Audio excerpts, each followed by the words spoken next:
This week on the Enough Already podcast, we are joined by social justice warrior slayer Kat Timpf of the National Review, Fox News, The Greg Gutfeld Show, and The Kat Timpf Show, which you can catch at barstoolsports.com.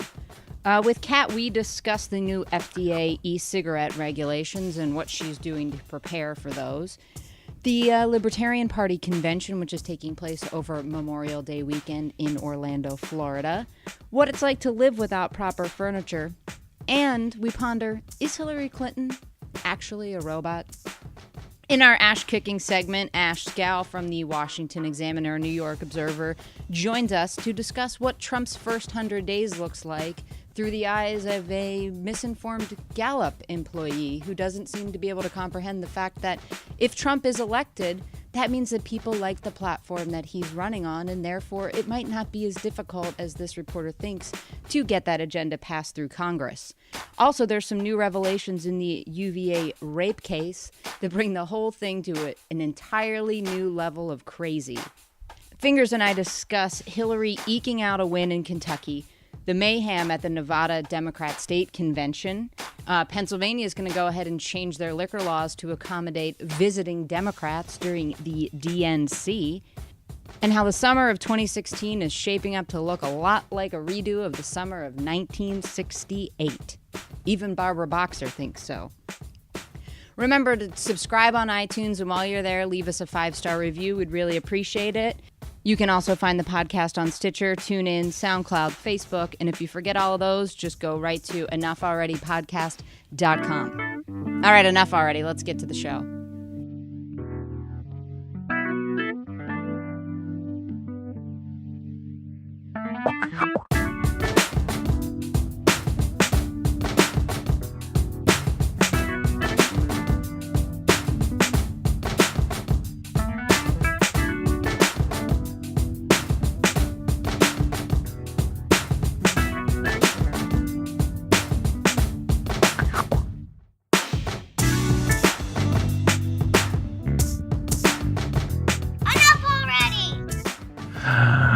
Oh my God. All right. I don't even know what's this has been such a shit week. Can I tell you about my week? Okay. Do you not want me to tell you about my week? Oh. Okay. Forget it. I won't tell you about my week. Yeah, I don't really want to know. I'm not interested at all. I know. That's hurtful. No. That hurts my feelings. I'm sorry. Go to my safe space. Gonna add it to the list of crappy things that have happened to you this week. Well, it all started with I thought Bernie was going to win Kentucky. I know, that really hurt your feelings. Which he probably did. Sure. What was the margin? Like 2,000 votes or something? Oh, yeah. I mean, I'm watching the vote tally on Fox Business. Which is the only place to watch election night returns. Oh, you're not kidding. They got the Neil Cavuto there. Yep. And Kennedy. And sometimes Dobbs and sometimes Varney. Yes. And if Charlie Gasparino's there, you just have to plug your ears when he talks and just wait for them to finally snap at him, which always happens, and it's hilarious. Oh, they had some broad there a couple of weeks ago that was driving me absolutely nuts, and I can't remember her name. Yeah, she's utterly forgettable. Yeah, but I should have known this was going to happen. With 88, I believe it was like 88% of the vote, Bernie was leading by 1,000 votes. And it dropped to about 200, 250 after it got to 90%. But he had been leading for a long time. As the precincts were reporting, again, 85, 90, 95%. He's leading. Mm-hmm. All of a sudden, it gets to 98%, and he goes from a 250, 300 vote lead to Hillary's leading by 2,500 votes. I was like, oh, son of a, why did you get your hopes up? You should have known they were holding back some votes for Hillary in some... Or they just found some magically. Yeah, in the back of a pickup truck, and she ends up pulling it off. And at the end of the day, it's all psychological. I mean, they're splitting the delegates out of that state. And I'm sure she, even though He lost by, what was the final tally? Like 1,800 votes. Sure. She'll probably be walking away with 60% of the delegates. Oh, probably. As those damn super delegates. Which is insane. So I won't go into the rest of my week, but that right there. That set it off. That set everything off because I'm telling you, I kept watching Fox Business, and as the precincts were reporting and the percentage was getting higher, it was like 95%, he's going to pull this off. She's such a horrible person. But no. And then, of course, he completely smoked her in, do you pronounce it Oregon or Oregon? It's Oregon. I lived there. It's Oregon. Oregon. It's like Missouri is Missouri. If you say Missouri there, they're going to laugh at you.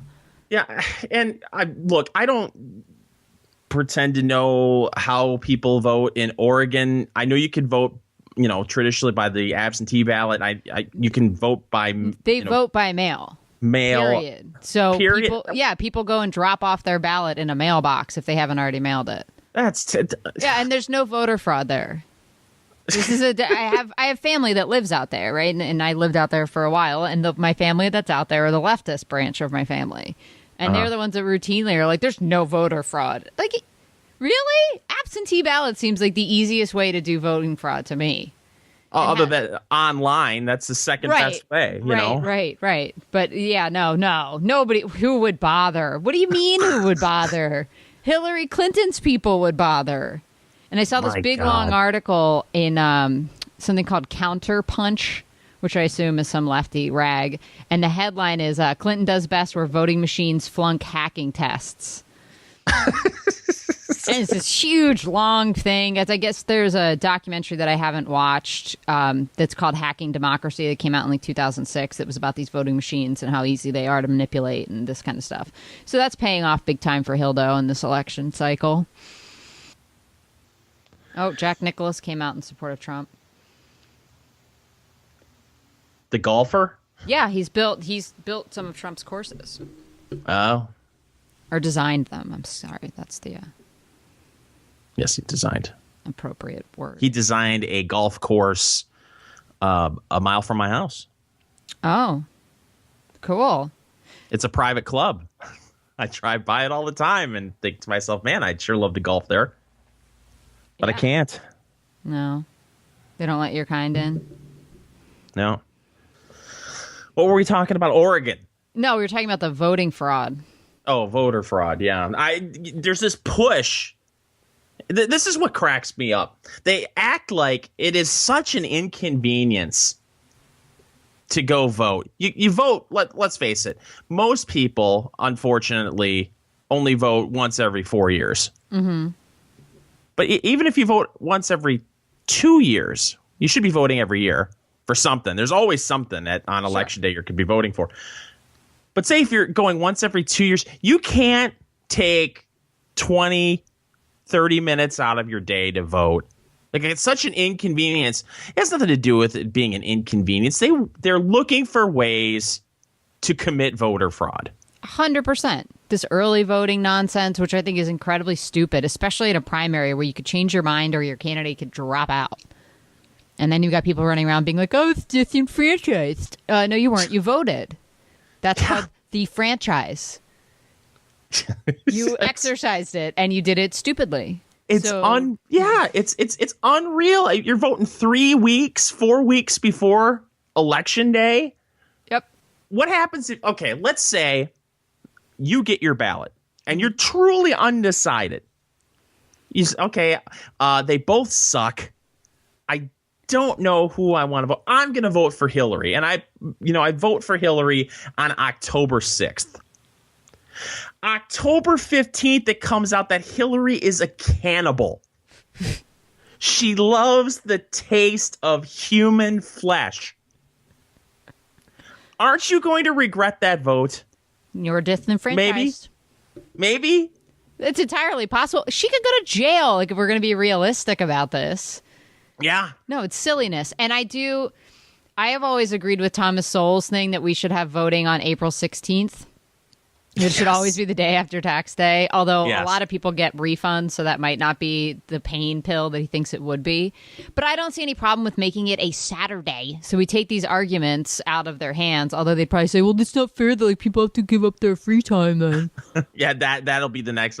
Well, I work all week, and then on a Saturday, I got to spend time voting. Well, they've also talked Jesus. about like making it a national holiday and all this stuff. And It's such bullshit because how many times have we seen people on Black Friday pitch a tent 3 days before Black Friday in front of a Best Buy to save $200 on a big screen TV, but they can't take a half an hour out of their day on a Tuesday to go vote. And the polls are open, I believe, at 12 hours everywhere.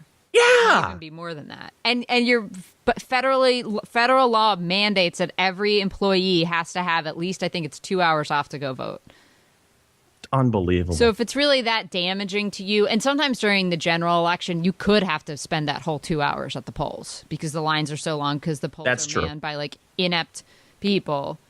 And I can say that as someone that did it, and I had to stick around at the end when you count.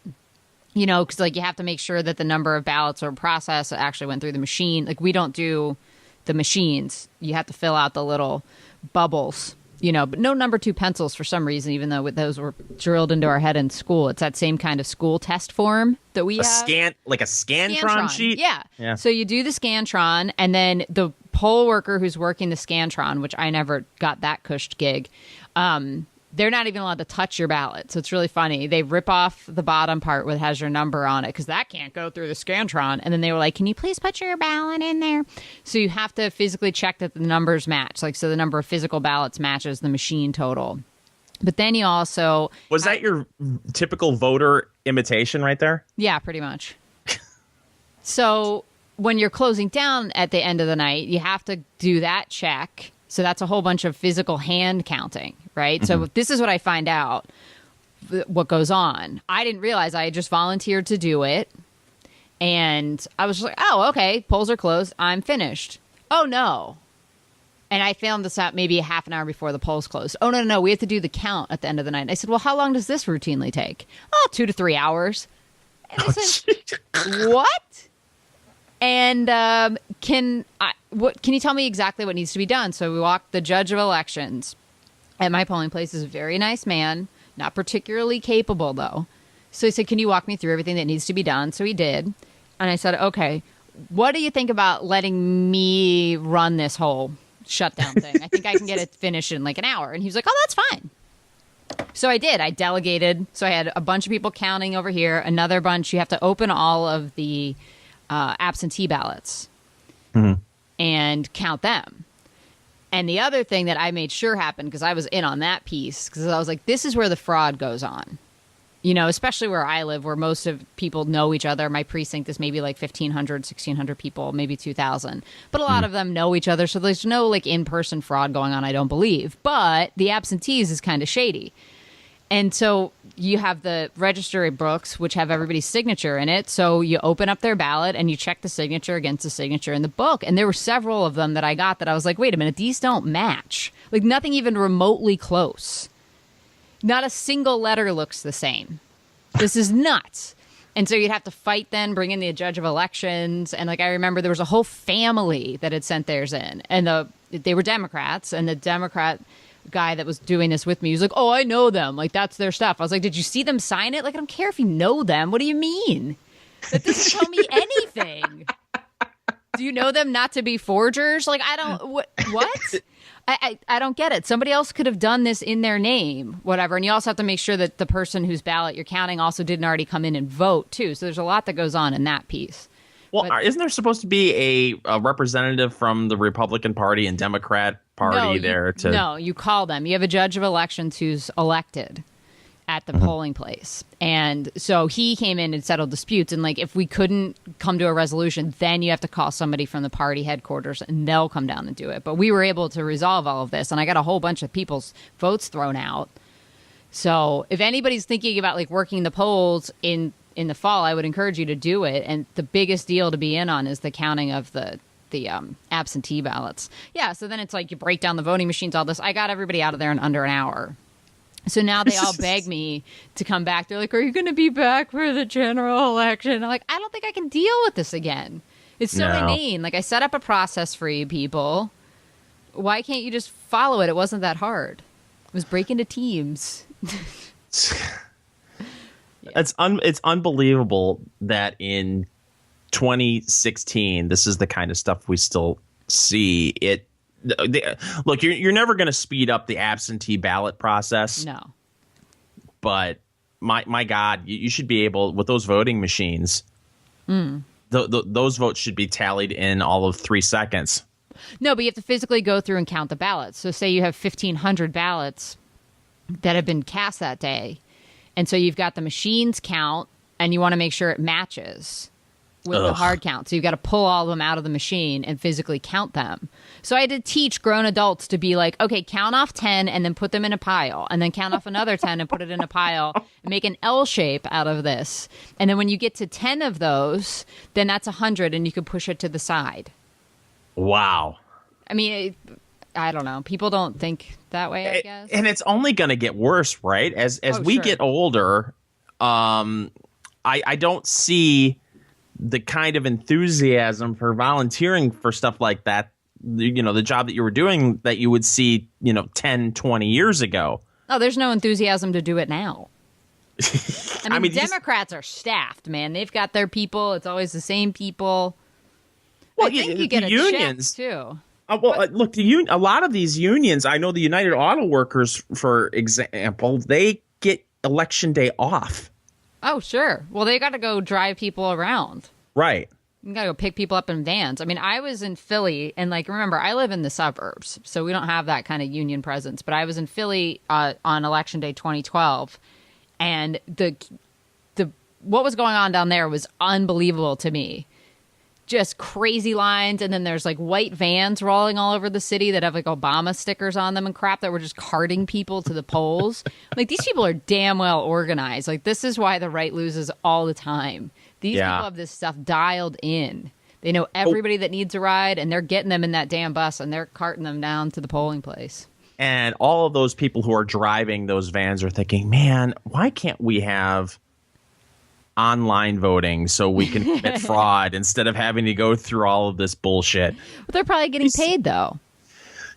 How much are they really getting paid, though? Well, if you're telling me that, I wonder, it could be a Teamster gig. They're probably getting their day rate. They don't care. Yeah, that's true. They're thrilled to do it. I'll tell you that the most coveted Teamster job on a film set is usually being the van driver. So... And that means you actually have to drive all day. The rest of the guys that drive the trucks, be it the camera truck or the lighting truck or the grip truck, whatever, they drive once a day.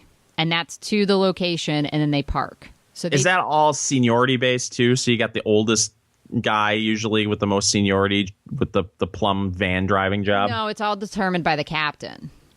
Oh. So I think it's a favoritism kind of thing. And they're also more personable ones than others. And I think they like the van gig because then you're constantly talking to people and you've got everybody in and out and you're doing something all day. Because everybody else, for the most part, they just sit around either on lawn chairs chatting or they sleep in the cab of their trucks. You'll routinely see the truck cab with an AC unit in it. It's pretty stellar. So it's funny. But that I know that the vans were always a hot thing. Everybody wanted that. Plus you get actors in and out of there unless they have their own personal driver. So it kind of puts you way more into the action than just I drive the camera truck. It's simply amazing. But they've got that whole infrastructure there on the left where they just have unions. And, of course, their presence has dwindled over the years. I think it's 5% of the working population is now union, as opposed to it was almost 25% at one point just a few decades ago. But still. Yeah. That presence is there, and especially in battleground states, like Michigan, Ohio, Pennsylvania. Would you call Pennsylvania? I guess you can this time around, at least looking at the polls now that Pennsylvania is a battleground state. Wouldn't have thought that a year ago, but you're seeing polls. Is the last poll I saw was Trump was just a few points behind, but within the margin of error in Pennsylvania. Mm-hmm. Yep. He was ahead in Ohio. And I think he was down 1 point in Florida. It's the last poll I saw. But Pennsylvania, Indiana still has a union presence, a strong union presence. So they've got a leg up on the right. I mean, who do we have on our side that you could say, well, the NRA. Yeah. But the NRA doesn't really get involved in that sort of thing, do they? I've never heard of NRA people driving vans taking Republicans no, to they the don't have a polls to presence. vote. Like, that's an advantage. There was a really good book that came out maybe in 2011 or 2012 called The Blueprint. And it was about how a group of, I think it was only 4 people they were all pretty well off in Colorado, banded together to try to start winning back that state and flip other states. And they used having unions way to their advantage. They were just like, these are the groups that we have at our disposal because they're default Democrats. And so we can get the unions to go do door to door for us, to do all kinds of stuff, like driving people to the polls because they're just there. So the right can't compete on that level. And they miss an opportunity with the Tea Party people because I think you could have drafted people to do that kind of stuff for you at that point in time. But that's strategery. I mean, the Blueprint explains exactly how they did all this, the coalition they put together and how they made it work. And it could have been copied, but just plug in different components into that blueprint. So you don't have the unions, but you do have grassroots people that are being like, what can I do? What can I do? I mean, how often do you hear on talk radio people call in and they're like, well, what can I do? Right. It's like, if you actually told them something to do, they would do it. I wish I could remember the person who told this story.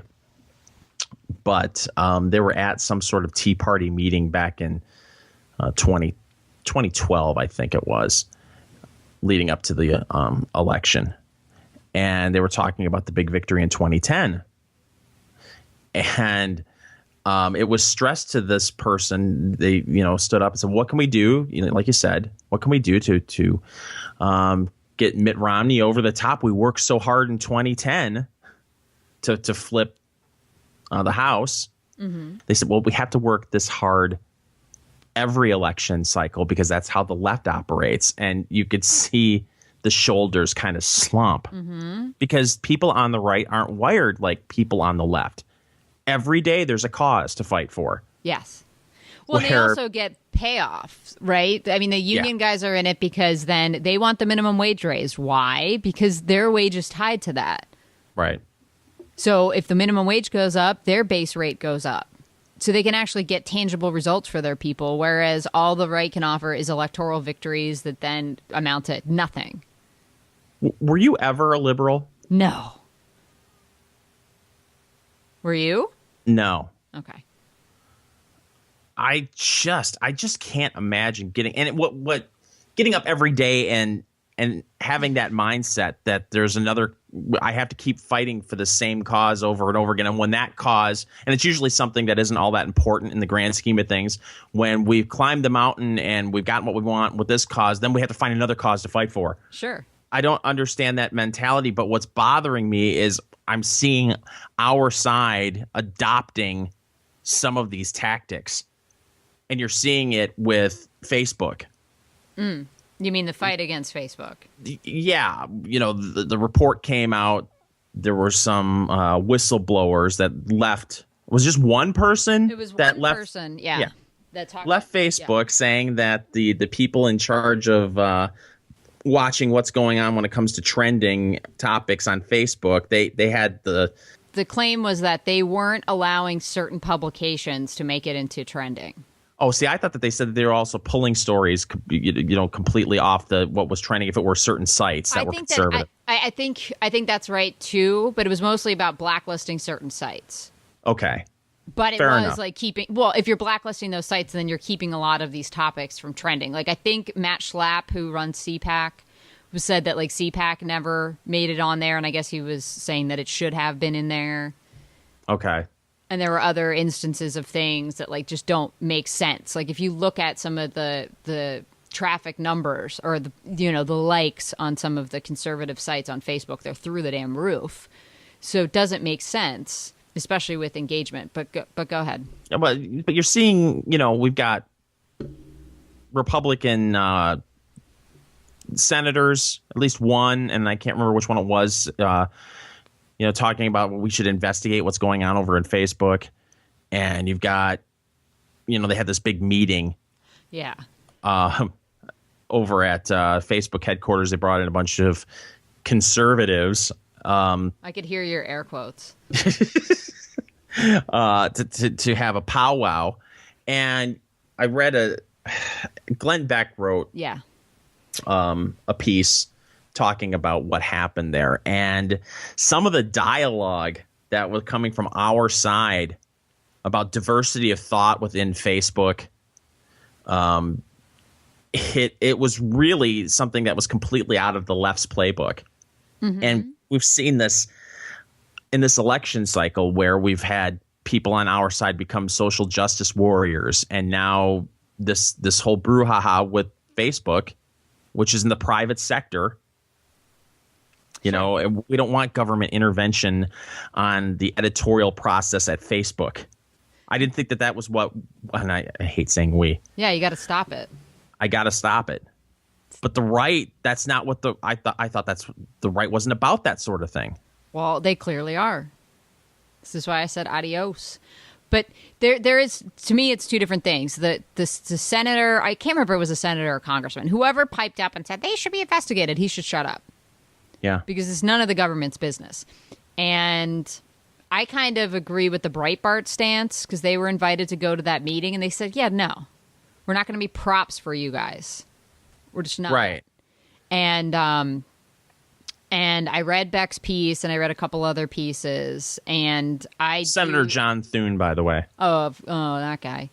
Yeah. What is he? South Dakota? One of the Dakotas? He's one of the Dakotas. I think it's South Dakota. He was supposed to be a rising star at some point in time. But, yeah, I mean, reading about that meeting was kind of nauseating. Yeah. Because, first of all, I wouldn't have agreed to it because you weren't allowed to quote anybody from the room, and it wasn't on the record. And it's just like, well, I don't know. I would have felt better about it if they had negotiated a little bit and said, no. Why don't we live stream this on Facebook for everybody to see what we're talking about here? Like, this is all about being open, and we want transparency from you guys. We want to know if you're manipulating stuff. And it seems like they didn't push that hard. And Beck was like, I've never seen any evidence supporting any of this. And one of the guys, I can't remember his name, over at everybody's favorite WorldNet Daily and InfoWars, they had actually done their own statistical analysis. And Breitbart ran it yesterday, too, using their graphs and their numbers and stuff like that. And all they looked at was sites like The Blaze, Breitbart, their site, Free Beacon, I think IJ. And they looked at their like numbers back in, I want to say, maybe February or January, something like this. I think they looked at it for a 4-month period. So they looked at the number of likes they had and then the amount of engagement. So engagement means if people are liking it or commenting on the post, that thing. Right. So they quantified those two things. And then they looked at it a couple months later. And I think they might have been keeping track of it in between. And what they showed was every single one of those outlets had increased likes numbers. So I think some of them had increased as much as like 500,000, even more. And Breitbart sticks out in my head because I think they had started with like 1.6 million and they ended up with over 2. But when they were at 1.6 million, they had 100% interaction rate. So that like every single post they were putting up was being interacted with. Mm-hmm. I guess that's how they quantify it, whatever. And then they dropped. So they get more people on their page, but the engagement level dropped to something like 60%. So what WorldNet, or it was WorldNet Daily, I think, that came out with this. They were like, this doesn't make any sense. How does this measure up? And is it because you guys are, blacklisting these sites? Like, just explain this to us. We have actual data now that we can show you. Can you explain? And I know it's a tricky, difficult area because they are a private company. Right. But as customers of that site, and we're not really customers because we're not paying, but guess what? They're making money off of us. I'd like to know. And I think that should have been the pressure point that these people went into that meeting and pushed, instead of just saying, oh, it's great, like, they're not doing anything wrong, like, nobody can show me they did anything, and we want them to hire some conservatives because that'll make it okay. It's like, no, just what's the algorithm, dude? Why do you even have to have human beings over there that are picking stories and giving them different titles and deciding what trends and what doesn't? That shouldn't be there. It should be able to take care of itself. Replace them with computers. I can't imagine being invited to a meeting like that, going to a meeting like that, and then raising my hand and saying, listen, there doesn't seem to be a lot of diversity of thought here amongst the Facebook crew. Can you make a concerted effort to hire more conservatives? What? But that push is being made, and I guess it's different because it's academia, but that very same push is being made in academia. And I don't know if I disagree with it in academia. But this is academia is one thing because so much of that it's publicly funded, right? Facebook it's a private company. Yeah. I mean, that would be like, look, it's one thing to say these things on Facebook or in a public. We all get a sense that there's a bias there. Just admit it. Right. That's all I would ask of them. Just be like, Mark, look, we know what's going on. Don't treat us like fools. I just don't want to go there with a list of demands all of a sudden. That's what the left does.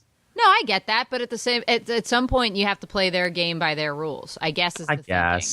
I guess. I mean, I don't know.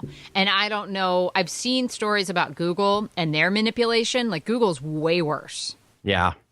I mean, they can swing elections, and there's a raft of studies that were done to see how much they could change people's minds just based on what the ordering of search results. And it's like terrifying how much control they can have. And I wonder if this is just the first step down that road to maybe get to Google. And just the people are aware of it, I think, is a good thing.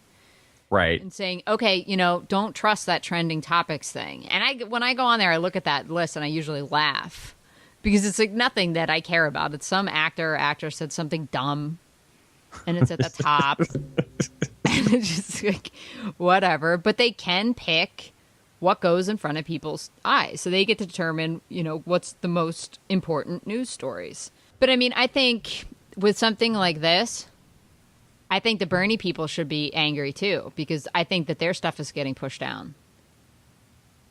Absolutely. The Bernie people are starting to see what the right how the right has been treated all these years. Yep. I'm seeing headlines that Bernie's a racist. I'm serious. Well, that's kind of been a theme that they've floated a couple times, and it's just laughable. Right? I mean, he was part of like the Freedom Summers in the 60s. It's absurd. He actually walked for civil rights. Yeah. He was in the marches. I don't remember seeing anything regarding Hillary and civil rights ever. No. Oh, but she said, and I think we've talked about this before, and this quote comes from some other lady, and like they've scrubbed the internet, so I'd seen this like a year ago, and I went to go look for it again, and it was on this woman's site. Her name is like Elaine Reisler or something like that. And she's the originator of that stupid tautology that women's rights are human rights and humans' rights are women's rights, which is supposed to be her big civil rights speech that she gave in China. And that's all I can think of as far as her civil rights cred. Well, that and she carries hot sauce in her purse. Oh, there you go. Breaking barriers. It's so condescending and ridiculous. But I do think it's pretty amazing. You saw the videos that came out of the Nevada caucus or the Nevada Democrat convention from last weekend. Yeah, the mayhem. And Barbara Boxer said she was in fear for her life. Well, I don't know if you saw that part where she was up on stage. She was there to speak on behalf of Hillary. But then they just boo her. Yes. They booed her, and she's like, you're booing Bernie Sanders if you're booing me. And I want to be like, what are you talking about? You're there representing Hillary, and you're also your own person. So they're clearly booing you and Hillary, not Bernie. But okay, I guess she thinks that's how dumb they people are. But I loved reading her being like, I've never seen anything like this. Like, I didn't realize. It's just like, this is so funny. Really? You didn't realize that the violent mobs that have been just running rampant for the last couple of years are lefty? She should really do herself a favor and not go to Philadelphia. Oh, yeah. Speaking of, there was a headline today. So do you guys have your own kind of Indiana Drudge site that's for state news? Yes. Okay. So we have one too. And I wish there was a list of all the 50 states because I would love to go through that every day. But anyway, so the Keystone Report is the Pennsylvania version of Drudge. So I got on there today. The headline is "Activists by the Thousands Seek Permits to March in Philly During the DNC." And it's like, this is getting hot. This is getting hot. I'm surprised they're even getting permits. I know. I am too. So these are just the people that have applied for permits. In the article about this, which was on local news, like they did a whole segment on local news, I guess today. Some of them are already being like, yeah, well, we were, someone I think already got denied a permit. And they're like, yeah, we don't care. Of course you don't care. I think the issue is, though, it's most of it. And I don't understand this because they're going to march downtown in the area where you were. So like City Hall into Old City around like Independence Mall and all that stuff. That's miles away from where the DNC's going. So I don't really understand the thought here, but most of that's national park. Well, let me ask you this. You said that the Democrats are going to be at the basketball and hockey arena in Philadelphia, which is outside of downtown.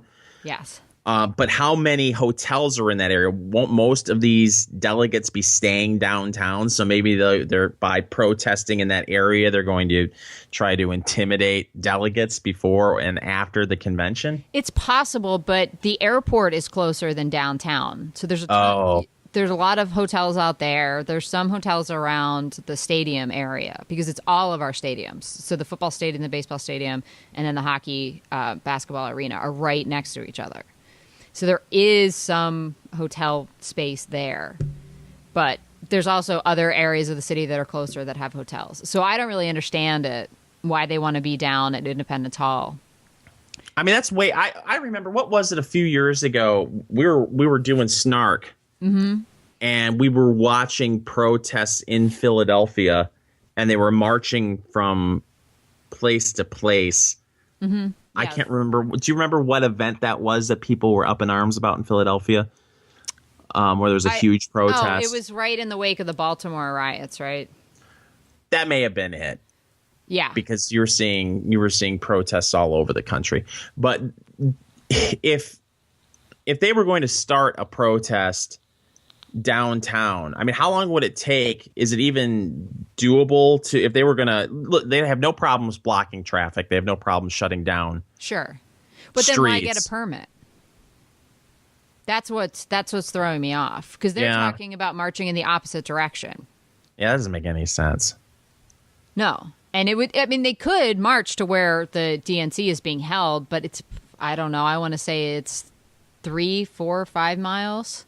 Maybe. Ugh. I mean, that's the parade route that the Phillies took when they won the World Series. They came and did like a loop around City Hall and then drove all the way down Broad Street. Yeah, but at least they're riding floats. Yeah, nobody was walking that. Oh, good God. But, I mean, these people love their marches, so That's true. Who can say? But yes, the one group that's already gotten their permit is the March for the Clean Energy Revolution. Apparently, they marched in 2000 in Philadelphia as well when the Republicans are here. So these people have been marching around for green energy or clean energy for 16 years. I don't know why they don't just use money, like raise money and start investing in green energy. Well, no, not when you can protest and get government money to be spent on it instead of, pulling dough out of your own pocket. Sure. That's craziness. But I think that they're finally realizing like what a nightmare this is going to be because now they're like, oh my God, it's going to, they're going to the same, basically, they might go to the same security posture they had when the Pope was here last summer, which was just out of control. They shut down all travel into and out of the city for days. Ugh. So they're like, well, it's going to be a little bit smaller than that. But of course, like this comes with a bunch of federal money. Oh, yeah. I mean, we talked about it last week. The militarization of local police forces. Do you know how many tanks the Philly police force bought from the federal government? I'll be sure to count them. Are you going to go down there? If I can make my way in there, sure. Ugh. Oh, yeah. Yeah, so these green energy fools think they're going to get 10,000 people to come. And then these are the permits that are have been applied for. These are some of the groups. Equality Coalition for Bernie Sanders. Uh-huh. Global Zero's Race to Zero. I don't know what the hell that is. It's probably zero emissions or something. Black Men for Bernie. We the People Restoration Rally. And, there's going to be a huge public art installation. That'll be fun. Yeah. Oh, that's beautiful. It's going to be a complete disaster. What kind of Occupy movement did you have in Philadelphia? Oh, we had a decent-sized one. And they were camped out right at City Hall, which is what I thought all the Occupy groups should have done, because that's who their real gripe is with, even if they don't understand that. So the mayor let them be there for, 40 or 50 days maybe. And then all of a sudden they decided, oh, guess what? We have to do work on the subway line that runs right under where you guys are. So you got to go. And they chucked them out. Did they have a permit to stay there? No, of course not. That's where I'm going with this. There's no way that these people are going to get permits. I mean, the real radicals that are going there and they're going to cover their faces and they're going to break windows and stomp cop cars. Let me get a permit before I do all this. Sure, but remember, we're supposed to be thinking about riots happening in Cleveland. Right. When the only confrontations you saw were when outsiders that were lefty agitators, like, let's be honest, came to protest the events. You didn't see any infighting. There was never one of these state conventions that broke out and the cops had to come in, which is what went on in Nevada. And I'm sure there were cops there already because it was happening in Paris Casino. And if there is any kind of rioting going on in Cleveland, as well as Philadelphia, it's going to be really fun to watch how the media reports it. In Cleveland, it will be, the Republicans bring this on themselves. Their rhetoric is just so divisive. And in Philadelphia, if they cover any of it, it'll be, why are these people being so unreasonable? Probably. I mean, I saw some lefties writing like Bernie needs to come out and denounce his fans. Like they shouldn't be acting like this. This is, beneath us and all this kind of stuff. But, as I've been saying for months, the left wing press is pretty lockstep for Hillary, even though I think most of them sympathize with Bernie. Yeah. They're just pro Hillary all the way. So they're willing to treat Bernie and his people like they're members of the right all of a sudden. The violent right. Like we had no idea there was like this violent streak. In the left? What? That's so bizarre. Oh, this is going to be so much fun to watch, unless you're a property owner in downtown Philadelphia. Nah, it's in South Philly. They'll be fine. That's the Italian neighborhoods. They won't put up with it. But I did want to share this with you because I knew you would appreciate this. This is from the Philadelphia Inquirer and Daily News, which is consolidated into Philly.com. It's an editorial that ran today. Democrats defend PA's liquor laws for everyone but Democrats. Here we go. Democrats have defended Pennsylvania's Precambrian government liquor monopoly at least as fervently as they've supported public schools and collective bargaining. Even Governor Wolf, an accomplished capitalist and a scholar, has signed on to this statist folly, fending off Republican enemies of the whiskey ministry, even as his first big budget went down the drain like so much Prohibition-era moonshine. So for the Commonwealth's Democrats, it's an article of faith that if you're a Pennsylvanian, no matter who you are or how much you like it, you will buy your wine and spirits from state stores. No exceptions. Well, at least not unless you're someone very special, like, say, them. With unanimity and alacrity otherwise unheard of in the Capitol, every Democrat in the state Senate joined Republicans this week in voting to suspend the onerous liquor laws that the rest of us live with for the duration of the Democrat National Convention. This exemption appeared in a bill, cleared a committee, and passed the Senate 50-0, all in the space of 3 days. Disgusting. So if passed by the House and signed by Governor Wolf, the bill will allow the nation's Democrat delegates who convene in Philadelphia in July to buy their liquor wherever they want and hang out in bars after 2 a.m. In short, they can party like it's 2016, blissfully unaware that the Pennsylvania wing of their party is keeping liquor laws stuck in 1939. So I won't finish the rest of it, but you get the idea. And apparently they did this during the RNC in 2002. So he's kind of like put that to them. Oh, okay. So you understand that our laws suck when we have visitors coming. You don't want the guests clued in on the fact that you run this state, like the liquor laws in this state are absolutely crazy. So you'll just suspend them while they're here so they don't notice. So bars are going to be open, I guess, until as late as they want to be. And the rub is, and I had read this in a different article about it, they're charging, so the bars that want to stay open late, of course they have to go through an application fee that costs something like $5,000 for the privilege of staying open as late as they want to. This is the Olympics in Berlin in 1936. We'll clean up Berlin for a couple of weeks. Everybody's, Germany's a wonderful place. That's what all the tourists think. Everybody else around, this is bullshit. And no, I'm not comparing liquor laws in Pennsylvania to the Nazis. No, of course not. No, it's a whole hide all our bad stuff real quick. I'm sure they'll move all the homeless out too. Oh, yeah. Well, that's why I mean, it's perfect for them because there's not a lot of homeless population around down where the stadiums are because there's nothing going on down there if there's not a game. So why would Japan handle down there? They live in the center city. Philadelphia during the Democratic National Convention, it'll be like the beginning of the Jetsons. It'll be flying cars. Mm-hmm. It'll be paradise. You won't recognize. No wonder you're going to want to go down there, Tracy. Absolutely. Well, I also like a good freak show. Oh, there's that. And this is going to be the best freak show. As soon as I saw those clips from Nevada, I just started laughing to myself. I was like, yep.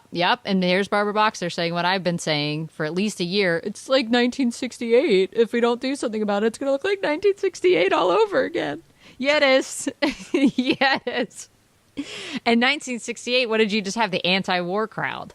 For the most part, you didn't have all these factions and this craziness where you can go to one of these lefty protests and there are people there protesting anything you could possibly think of. Some of them are there because they're mad about the Flint water thing. Some of them are eco-commies. Some of them are into the Black Lives Matter deal. Some of them are immigration. Some of them are union guys that want to fight for 15. I mean, it's just this merry band of freaks. And she's old enough to know what 68 was like. Yes. I mean, the idea that she was on stage and people booed her. She's like, this is terrible. I was scared for my life. Oh. But how many times has she been booed? Oh, not enough. I mean, apparently. Really? No, they should have just called her ma'am repeatedly because that would drive her into a frenzy. Well, do we have to wrap this up? We can.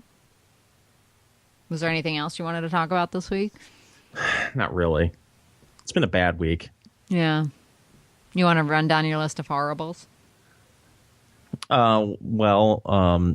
You told me that if it's going to bore you, it's going to bore everyone else. It's just been a bad week. No hot water heater for 2 days because it decided to crap out on me, and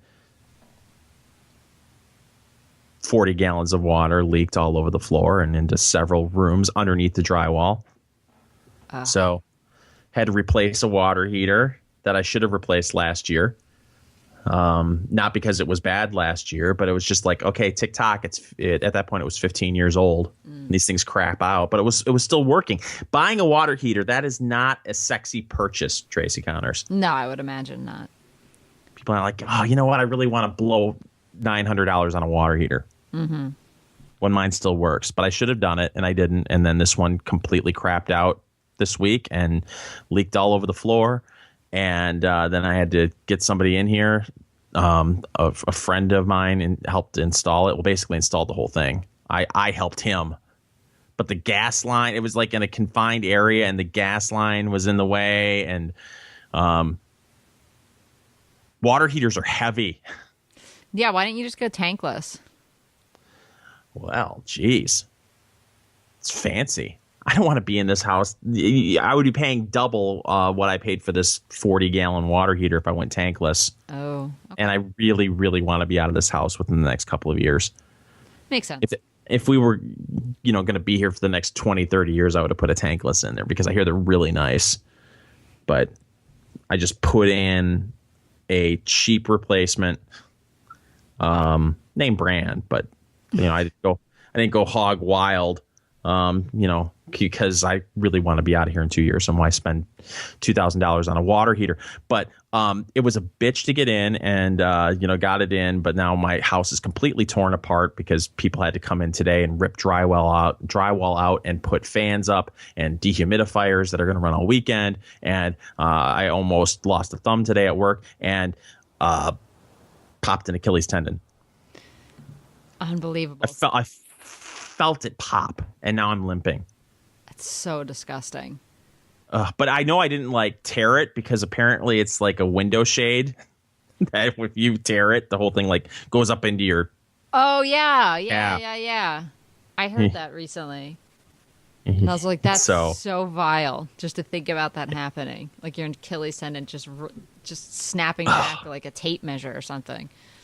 Yeah, exactly. Going back, this is a little before your time, but Dan Marino did that. He was on the, playing football there. He's a football player. Yeah, I know Dan Marino. I've seen Ace Ventura. Yeah, the next year, the next season, he came back, and his leg looked freakish. He'd go back to pass, and his left leg, the area around his ankle looked like it was about 50% the size of his right leg. Oh, gross. What do they do? Just fish it out of wherever it retracts? Yeah, and then they I don't know, they staple it to your ankle. I don't know what they do. I'm not a doctor. So sick. But it's just gross. And then you have to walk around in a boot. Yeah, I had that. I broke my leg. Ugh, and that's disgusting. Yeah. You're walking around in that boot, but that's still better. I broke my arm, and I had it in a plastic cast, a plaster cast, and that's really gross. It stinks, and you can't. Your if you have arm hair, it all falls out when they take the cast off, and you got it. If you've got an itch, you got to it's a miserable get a ruler. thing. Oh, your skin's all peeling underneath it, and it's just disgusting. This is a great conversation. Totally. Well, we've broken some bones around here. Yeah. Just there'll be tons of bones broken in Philadelphia during the Democratic National Convention that I hope you stay away. I can't help myself. If it's that close, I hope you bring some muscle with you. Oh, I'm going to go down there with my Teamster buddies if I can find them. Okay. They're all on the Trump train. So I figure that can be some fun. I'll get them some Make America Great hats if they don't already own them, and we'll just go looking for people to interact with because they're so pleasant. Yes, that's true. Well, that'll make me feel better. I did see, I pulled up a YouTube video. It was in my Facebook feed. Apparently the fine folks at Facebook didn't pull this video. But there were some Christians walking through Dearborn, Michigan,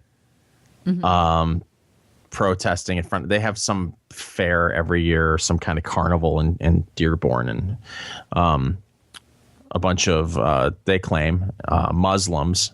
There's a large Muslim population in Dearborn.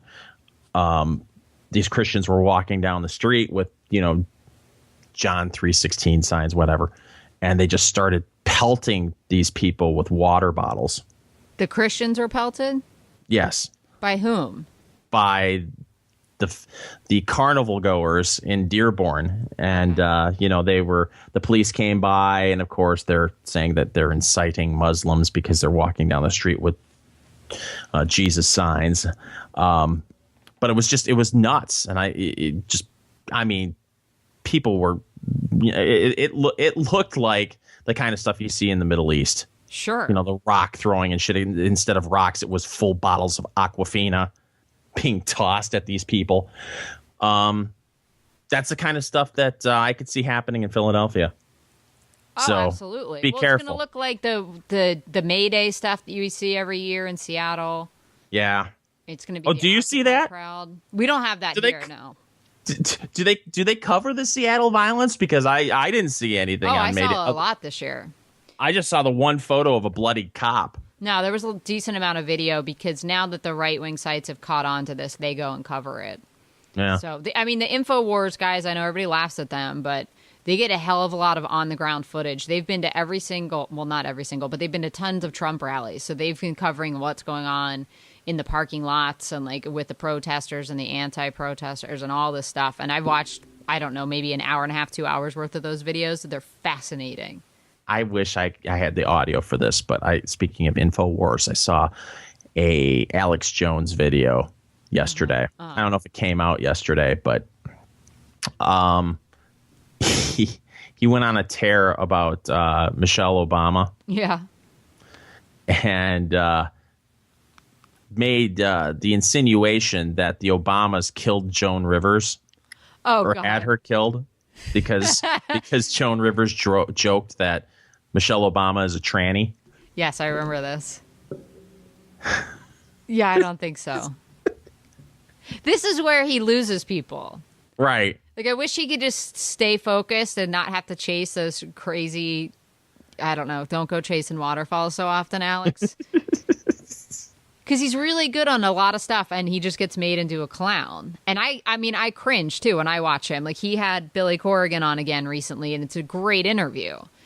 And he'll try to get Billy to go on these, like, random tangents with him. And he'll just kind of nicely quash it and just be like, yeah, no. Because I remember the last time, the one thing that sticks out to me was the last time that Billy was on, they were talking about people in the media and how they've come after him over the years, meaning Corrigan, not Alex. Of course, they come after Alex. And they were talking about Anderson Cooper, who decided to trash Billy for no reason whatsoever. And immediately Alex was like, well, Anderson Cooper's CIA. He's CIA. Like, everybody knows he's CIA. And okay, I mean, he did a summer internship with the CIA. Is he still working for them? I don't know. What does that have to do with anything? We're talking about the media being biased against people, and now you want us to go off into, we're going to talk about Operation Mockingbird and all this nonsense that people that are just watching you for the first time have no idea about. So they just think that you're nuts. Well, and of course, we all know that Michelle Obama hired Anderson Cooper to kill Joan Rivers. Right. Through Kathy Griffin. It's just this assassin chain that's like, they're like a relay team. They pass that baton all the way down. Oh, you're so naive, Tracy. You did not believe all this.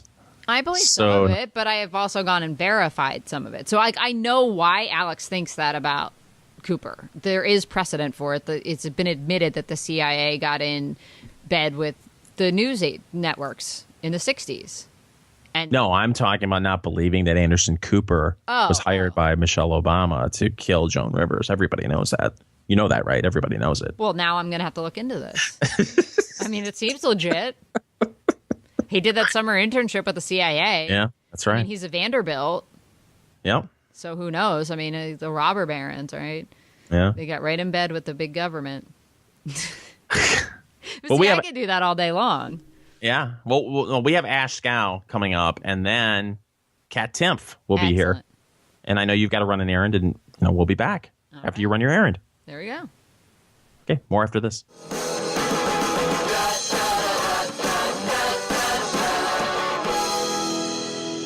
Enough already! Well, now you're on the record because I'm recording. Ash Scow. Okay, then. It's Ash Scow of the Washington Examiner and New York Observer. Hello, Ash. Hi, Fingers.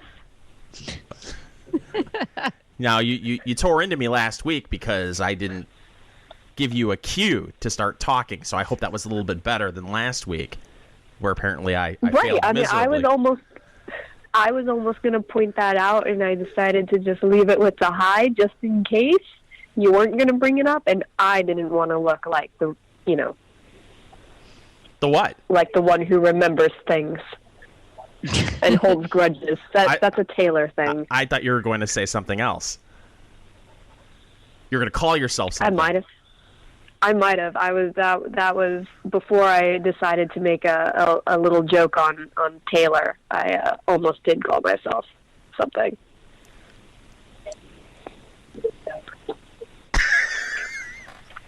Ash Scow of the Washington Examiner and New York Observer is here.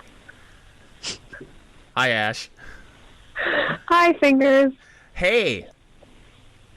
Hey. There's apparently more news coming from Rolling Stone and the whole Rolling Stone hoax, the rape hoax dealy. Tell us about it. So, I mean, so we all know the story. You know, girl likes guy, guy doesn't like girl, so girl invents a fake gang rape in order to get him to like her. I mean, tale is told all this time, right? Yeah, that was the plot of Clueless 2, wasn't it? Yeah, exactly. And countless other 90s movies. Yeah, so the first one, she just sent herself flowers and stuff in class, and then the second one, she escalated it to a full-on gang rape. Right. Exactly, as one does. I mean, this is the courting ritual in America. I mean, like, we've all been there. I'm shocked that there was a Clueless 2. There wasn't. Oh. Well, there you go. The musical will be out next year. Fantastic. Which I will totally go see. Anyway, so here's this woman, and she invented this whole gang rape, and she even invented a date for herself. Because here's what it goes down. This guy that she has a crush on doesn't like her back. So she invents this new guy saying, oh, there's this really hot upperclassman who likes me, and look at all these text messages he's sending me, and you should text him too. And she creates these fake text numbers with which to text her friends, and then she's all, I'm going on a date with him, even though, you know, he keeps texting them about how she likes some other guy, and why wouldn't she like me? I'm so hot, and I'm in a chemistry class, and, you know, blah, blah, blah. So then she's like, it's still not working. She's still not making this guy jealous. So she's like, all right, fine, I'll go on a date with this super hot guy, you know? And she's getting ready for her date, and she's all, look at me, I'm going on a date, guys. And nothing happens, and the guy still doesn't like her. So then she comes back crying early in the morning saying, I was gang raped, in order to get his attention. And obviously she never did get this guy to like her, because, I mean, I don't know about you, but I've never met a man that would be like, you know, I don't like this chick. Oh, she was gang raped? Now I love her. So anyway. Women be crazy. Yes. Exactly. And so, you know, she creates the fake text messages, right? And we knew that she was the guy, the alleged rapist, the entire time. That she invented him, right? But what we found out just this week through new court filings, because after Rolling Stone published this article and it was, you know, thoroughly debunked, about 3 lawsuits arose, including one of the University of Virginia deans who is portrayed negatively in the piece. And it's through her lawsuit that we are learning that the young woman, the accuser, the liar, hoaxer, whatever you want to call her, crazy person, she created the email account for this guy after the alleged rape happened. And she did it one day before using that email account as the alleged rapist to send a love letter to the guy that she liked that she could never get to like her back. And I mean, that's insane as it is, but her lawyers have been telling the University of Virginia dean's lawyers that they've turned over everything and that they don't have access to, you know, this guy's email, because I don't know if they're still alleging that he's real, but they are still alleging that she was sexually assaulted, because why not? So anyway, they find out that the email address was accessed by an IP address from the accuser, the liar's attorney's office, 4 days before they say, yeah, we don't have access to this, and we turned over everything. So now it looks like her lawyers are liars as well. Oh, God. And who do you know who's representing her and who's paying for this representation? She is being represented, I have it in here. It's one of those law offices that's like 4 names, LLC or whatever. I mean, are these like slip and fall attorneys that you see on park benches in the city? I'm not sure. Stein Mitchell law firm, but yeah, I mean, I have no idea how she's paying for this, or, you know, if people are just reaching out to her. But yeah, it's like Stein Mitchell, Cipollone, Beto, and Missner litigators. Sounds legit. If I remember, though, I feel like she came from some money. Like her family had a decent amount of money. I don't remember anything about that. I wouldn't, put it past her. She was allegedly the valedictorian at her high school. I don't know about that. I'm not sure. I mean, I guess she could have gone to college and gone crazy and been totally normal beforehand, but who knows? Maybe this guy she had a crush on was just that amazing. Who knows? Well, you're both going to have to help me out with this, because I don't understand the female mind at all. Yeah, it's completely foreign to me. Everybody knows that, Finger. But You've made it abundantly clear. Yeah, well, yeah, I know. But do women typically, and I'm not saying go to this extreme normally, but if you like a guy and things aren't working out, or he's not showing the kind of interest in you that you think he should be, do you all come up with crazy plots or scenarios and act out in weird ways that it looks like a plot line from Three's Company? I don't understand this. Is this typical? No, not this crazy. Now, anybody will try to make, and then men do this as well, try to get, jealousy to play in, where, they date somebody else, whether they date another woman or a woman dates another man, trying to get, someone jealous. Like, that's a normal thing. But the idea, because this girl, gang rape actually wasn't her first idea. Jealousy wasn't her first idea either. Her first idea was actually to tell this guy that she had a terminal illness. Oh my God. And then jealousy, and then gang rape, because nothing was working. So it was just at that point, I'm dying didn't work. Let's try gang rape. Wow, I don't understand any of this at all. I mean, the jealousy angle, I don't even understand the jealousy angle. If I'm interested in a chick and she says, "Yeah, I'm into this other dude," well, that's the end of that. I don't understand any of this. It's so foreign to me. You people are you're different. Yes. It's almost like men are from Mars and women are from Venus. Almost like that, It is. Now, wait, did she ever pull the "I'm dying" card off the table, or was that always present? I mean, I haven't heard it ever since, and from what I hear, she's gotten married since. So I don't know. Maybe she, from what I've heard, somebody married this woman, and good luck to that young man. Well, good for him. After all, the woman has a terminal illness and she's been gang raped, and he stuck by her through that. So, or came to her aid afterwards, right? And is there through all of that trauma. Yeah. Her white knight. Oh. Yeah. In shining Maybe armor.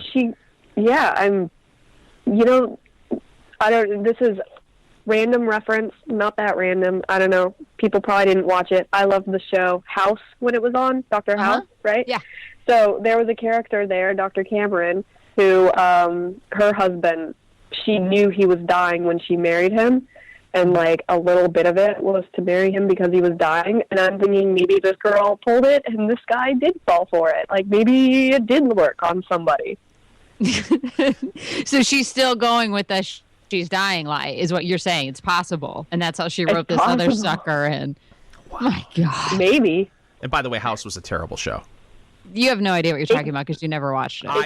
I saw same episode every week. It got terrible. It started off great. It got terrible. Yes. Damn it, House. I don't like your methods, but you get results every week. Right. Well, it's called a procedural. This is how all cop shows work on that same formula, too. Here's a crime. And then we're going to go solve it. And we're going to bend But we're not going to follow procedure. Yeah, because procedures are for suckers. Wow. By the book, people get people killed. That's right. Yes, they do. Well, Ash, I want to know what's become of Sabrina Erdley, the woman that wrote the story for Rolling Stone. Where's she hiding? She lives in Pennsylvania. Pennsylvania Dutch country? No, she lives in Philly. I know that. Yeah, she lives in Philly. I don't know, because, part of me is just wants to go hang out in that neighborhood and just, see what she's up to. Just, Does she go grocery shopping? Does she leave her house? Does anybody talk to her? Like, what is she doing? Is she ghostwriting for people, like, trying to make a living? Like, she's married, so, like, hopefully she has another income coming in for her, but, like, what's she doing? She doesn't have a byline. Certainly not. I don't think anybody would ever want her to write for them again. Do you think she canceled her subscription to Rolling Stone? One wonders. Yeah, but they disappeared her ass. Like, she's gone. Yeah, what has it now been, like 500-600 days since she last tweeted? Oh, wow. She just left her Twitter, though, in case she wants to Yeah, come back well, to it? no, it's still the funniest thing, and I hate my computer, but it's still the funniest thing. So she hasn't tweeted for 537 days, and to this day, her final tweet was, "Appreciate your corrected tweet," because it should be the journalist behind the article, not the woman, right? That irks. Because someone had written, like, here's the woman behind the Rolling Stone article, and she was like, it's journalist. And for that to be your last tweet, when after everything that happened that showed that you're the worst journalist in the world, like, kind of funny. Still Yeah, funny she hasn't found the delete button yet, 537 days later. But now, like, so I'm going to notice that that's been deleted, right? And then I, like, write an article about it. Like, she deleted this tweet, like, and then that's a whole big thing. And then she's back in the news again, and it's going to be another 5 years before she can come out of her hole. Oh, maybe she's gainfully employed on the Hillary Clinton campaign. Speechwriter. Believe. Yeah. They're like, she's the poster child for listen and believe, because, man, did she believe. Yes. She's probably helping Gillibrand write new legislation that'll be god-awful. Yeah. So you wrote a piece for the Washington Examiner about what Donald Trump's first 100 days may look like if he becomes president of the United States. Mm-hmm. Well, it's kind of, it was based off of a report or an editorial in Gallup from, what's the guy's name? Frank Newport.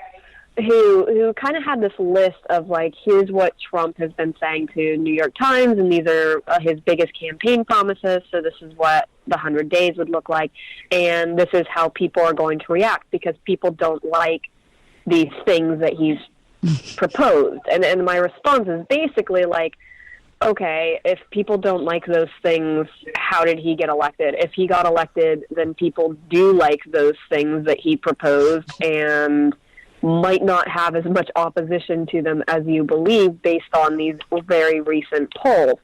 And, like, that's just basically my thing, is that, like, if Trump got elected, then people do like these things.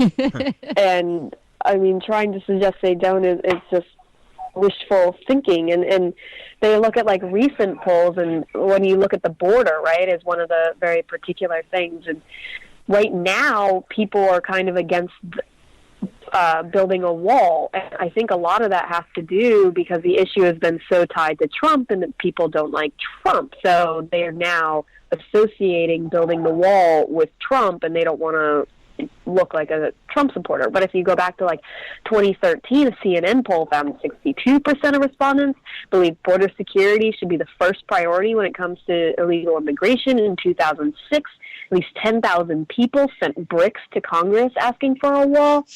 And there have been polls even last year prior to Trump's announcement, or just around his announcement, that was showing people were at the very least split on building a wall or not. So, it's kind of gone, support for it has gone down, but that support is tied to Trump. Now, if Trump were to change the way that he talks about this, or, manage to get elected, then I think all of this is going to change.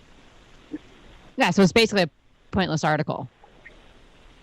Did the guy have any points that weren't tied to, he just threw out the idea that Trump has won, so therefore people want what he's selling, and just said, well, his idea was that Trump won, but nobody likes anything that he proposed. It's like kind of the article, which was kind of ridiculous to me, which is why I had to write this.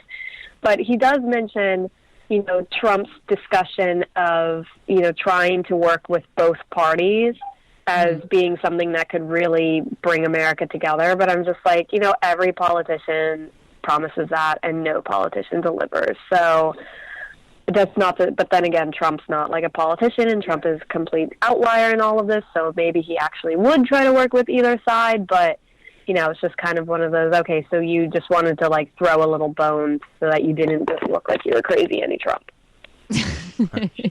Well, you're inside the Beltway there, and you talk to a lot of, pundits and columnists. What are your colleagues, are they feeling about Trump at this point, especially the Never Trump gang? Are they starting to come to grips with the fact that this guy's going to be the nominee, or is there still denial? They're still hoping that there will be a third candidate that will, third-party candidate that will swoop in and steal some of Trump's thunder. Yeah, I mean, there's discussion of third parties, there's discussion of not voting for him, but it's really just, this idea that he's going to lose in just this massive, massive landslide. And, I also feel like everywhere I go, whenever I keep meeting new people, they ask me how I feel about Trump, and so I'm always like more tilting toward the side of not being a fan of Trump, and then they come out with like, oh, but he's tapping into this and this and this, and I'm like, what? Because that's the thing. That's, again, like the whole thing, and we've discussed this before, that the elites just don't understand that Trump supporters exist, and that, they're everywhere, because all they talk to are their liberal buddies in the city who all think very progressively, and that's just all it is. And even the Republican elite establishment in the cities that have this idea that the whole misreading of the electorate, which led to Trump. And he kind of ran away with the primaries. He won almost every one of the primary states until everybody dropped out. So I'm not convinced that he's going to lose, or that he's even going to lose in a landslide. Right, and you look at polling all the time. He's closed the gap with her, right, on national polls at this point? And in like Ohio, Pennsylvania, Florida, they're tied. Now, everybody's like, oh, those polls don't mean anything at this point. Well, they were also saying that when it was saying Trump was leading the Republican pack before the primaries, and then he ended up being so many of those polls right. He ended up running away with the primaries, and people were like, oh, no, he underperformed. And then he started overperforming as people started dropping out. So I've just, I just don't see, and, I was on a panel with, some Hillary supporters who were saying Trump is so disliked. It's like, so is Hillary. Right. Hillary is very disliked as well, and well-known. So both of these candidates, very well-known. So usually the reason that polls are so bad this time out is because people don't know at least one of the candidates, right? So in 2012, people did not know Mitt Romney the way they knew Obama at that point. In 2008, they didn't really know either of the candidates. They knew John McCain a little bit more. But now we have an issue where both of these candidates have been in the spotlight for some 30, 40 years.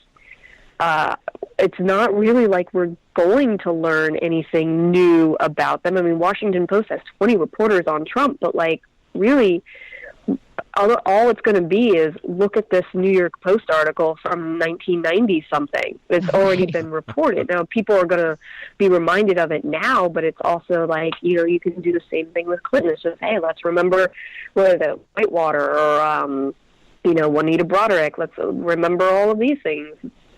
It's just basically that. It's not like anything new is going to be coming out because we already know these people.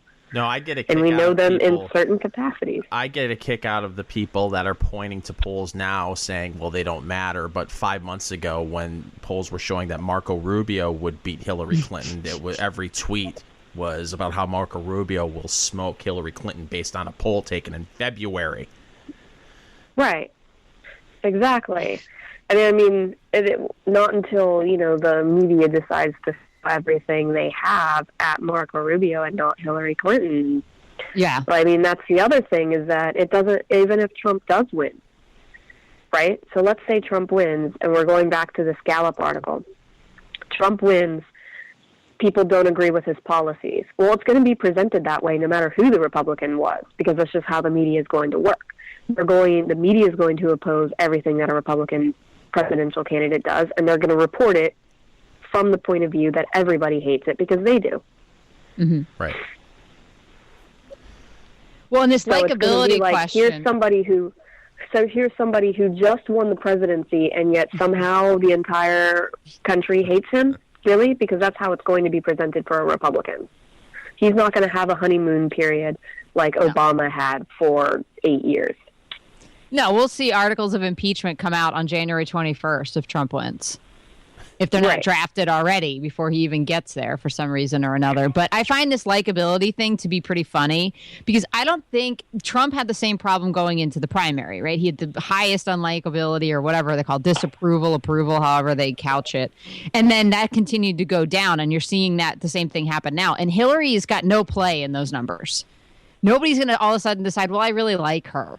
She's been around, more than he has even. Just in people's faces, and she's not likable. Well, because she's also been around for that many years in the capacity as a politician, which he has not. He was in that capacity as a New York playboy, right? Yes. So now people are seeing him as a politician, and there's still this overlap of people seeing him say things like telling it like it is type situation because he's still not a politician. Ash Scow of the Washington Examiner and New York Observer. Thank you so much for joining us this week, and we'll talk to you next week. Yeah, talk to you then.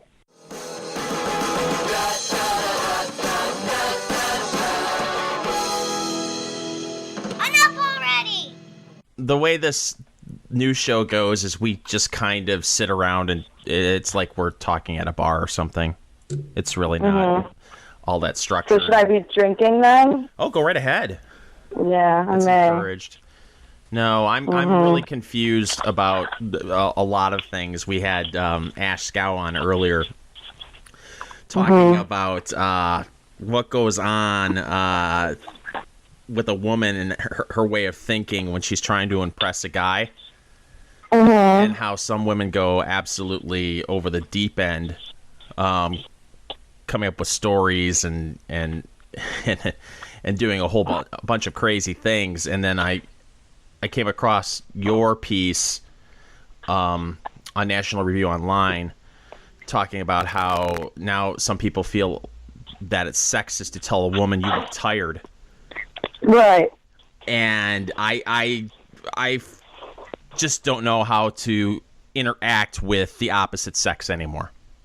Right. Yeah, you got to be very careful. Yeah, I mean, I always knew not to there's certain things you can't say, but I always thought, like, if I walk up to Tracy and say, man, you look tired, I never thought that would be considered sexist. I'm just kind of being an asshole, Right. That's kind of what my point was. Like, it's kind of mean, but, it's not sexist.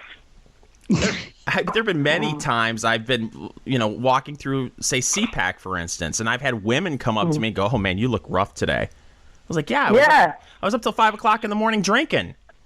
Exactly. I didn't think she was being sexist when she said, you look rough. I look rough. Yep. I agree. I don't know, Kat. I don't know why. Yeah. I feel like we just can't communicate anymore. Men and women. It's really tough. It's really tough, and maybe that's why everyone's just turning to their tablets and we don't speak. We just text. Yeah, we shouldn't speak anymore. No. Tracy, you on board with this? None of us should talk anymore? I'm okay with that, but texting is still talking, Well, that's all I do all day long, all the live long day. Is texting? Yeah, just texting people who don't want to hear from me. Have you gone so far as to pull a Jackie Coakley, I believe it's her last name, the UVA girl, and made up fake friends that you can have text conversations with? No, I have not. Oh, so you still have further to fall, is what you're saying? Yeah. I mean, give me time. Well, It's possible. Well, help me out. Is it does it screw with a woman's mind more when it's a text where you can't see a man's nonverbal, communication, where you're looking at a text and you're coming up with 30 different scenarios regarding the meaning of the text? I spend almost all my free time analyzing like all of my text messages, like what went wrong. Like if I don't get an answer back, it's like I like reread the one that I sent, and I'm like, what did I do in this one? I did something here to completely destroy whatever it was that we had.